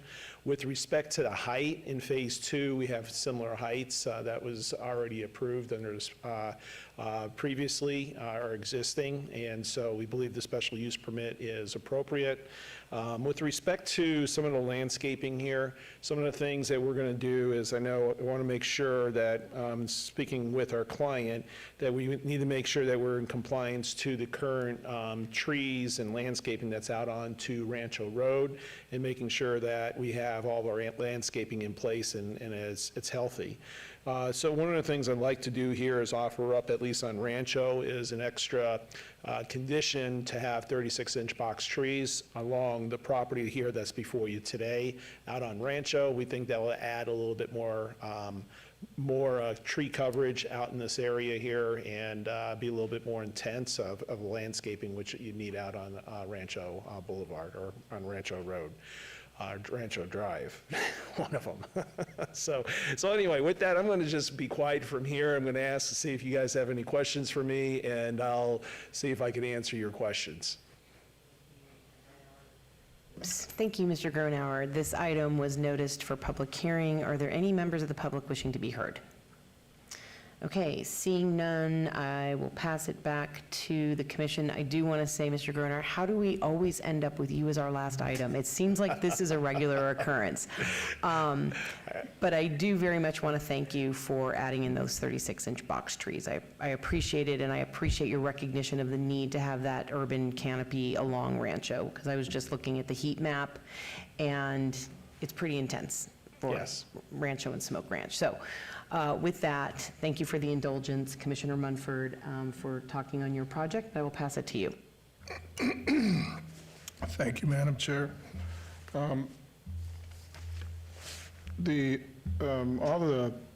What the developer is asking in terms of the changes for this project, I don't see there's any big major issues with it. I believe didn't you contact the FAA or something in terms of the elevation? Making sure our elevations were fine. My colleague, my partner, Liz Olson, and our client did that, yes. Okay, and they said they said we had no issues, because we already had the height already approved on the other project. Okay, and then with the parking, you're looking for a parking reduction on that site. And as you said, you have the Phase 2 next to that, yes, which anything overflows, and like you said before, we're in a 3-shift town. Yeah. I used to be in gaming, and I used to work those 3 shifts. Hated graveyard, but yeah. So everything I see here, I don't really have a problem with. I think it's a good project. I think I like the addition of the 3-bedroom units. I like the addition of the studios. I think our young people are looking for stuff like that. So I motion to approve and move forward with this. Okay, Commissioner Are Munford. there any questions from? Yeah, let's for- pass for it over Madam? to Commissioner Schlottman real quickly. Thank you, and I just wanted to share some of our experiences from being up here for 12, 13 years, and, I'm reading, and it talks about 252 units, and we still have 355 spaces. I remember a lot of other projects in downtown, not in downtown, where we've went down as low as half a space per dwelling unit, and we're still looking like we're over one unit per dwelling unit, one parking space per dwelling, so you'll have my support on that, too. All right, thank you. Thank you, Commissioner Schlottman. Do we have a comment down here, Commissioner? Just one, just for clarification, so you have a shared parking agreement with the existing stuff? I know this goes back some time, so it's kind of cool to see it get finished. I was just wondering if you had like a shared parking agreement. I didn't know if I caught that. Yeah, I have that actually. This is like freshly recorded at 8:05 today. Okay, so perfect. I'm good with it. And Madam Chair, if I may, through you, read in that added condition of approval for the trees along Rancho Drive? Yes, please. That would be added to 24-0667-SDR1, and that condition will read, "The landscape buffer adjacent to Rancho Drive shall contain 36-inch box-sized trees." Thank you. Great, thank you so much. And Mr. Gronauer, thank you. You'll have my support on this project. I think it's important to get, this variety of housing along this corridor, and I look forward to, phases 1 and 2 look really nice. Drove by it the other day. You and I had a sidebar about the existing landscaping, and I know you're going to address that, but thank you very much for bringing this project to this area. So Commissioner Munford, if you want to make your motion. Make a motion to approve item 33, 24-0667, 33A through 33C. I motion to approve. Thank you, Commissioner Munford. There is a motion on the floor. Please cast your vote. With the added condition, correct? I'm sorry, subject to staff conditions. Thank Sorry. you. Still learning. So that'll be a motion to approve item 33A through C with the added conditions. Commissioner Rogan? Aye. Commissioner Kusama? Aye. Please post. And that motion carries. Thank you. Thank And you. just on a side note, I missed my practice group meeting a week or 2 weeks ago, and they gave me this item to handle here tonight. That's how I ended up here, and I'm the last item on the agenda. So, messages, don't miss a meeting. Madam Chairwoman, this is going to move on to City Council on March 19th of 2025. So you can give this back to whoever gave it to you. Yeah, Liz Olson, we're tag teaming anyway. You guys have a good night. Thank you. Thanks, Mr. Gronauer. Okay, and then finally, we have item 36, citizens' participation. Public comment during this portion of the agenda must be limited to matters within the jurisdiction of the Planning Commission. No subject may be acted upon by the Planning Commission unless that subject is on the agenda and is scheduled for action. If you wish to be heard, please come to the podium and give your name for the record. The amount of discussion on any single subject, as well as the amount of time any single speaker is allowed, may be limited. Do we have anybody here for public comment under citizens' participation?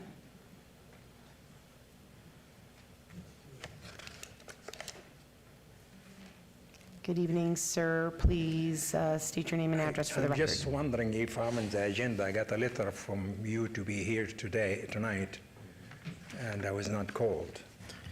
It is 24-0674.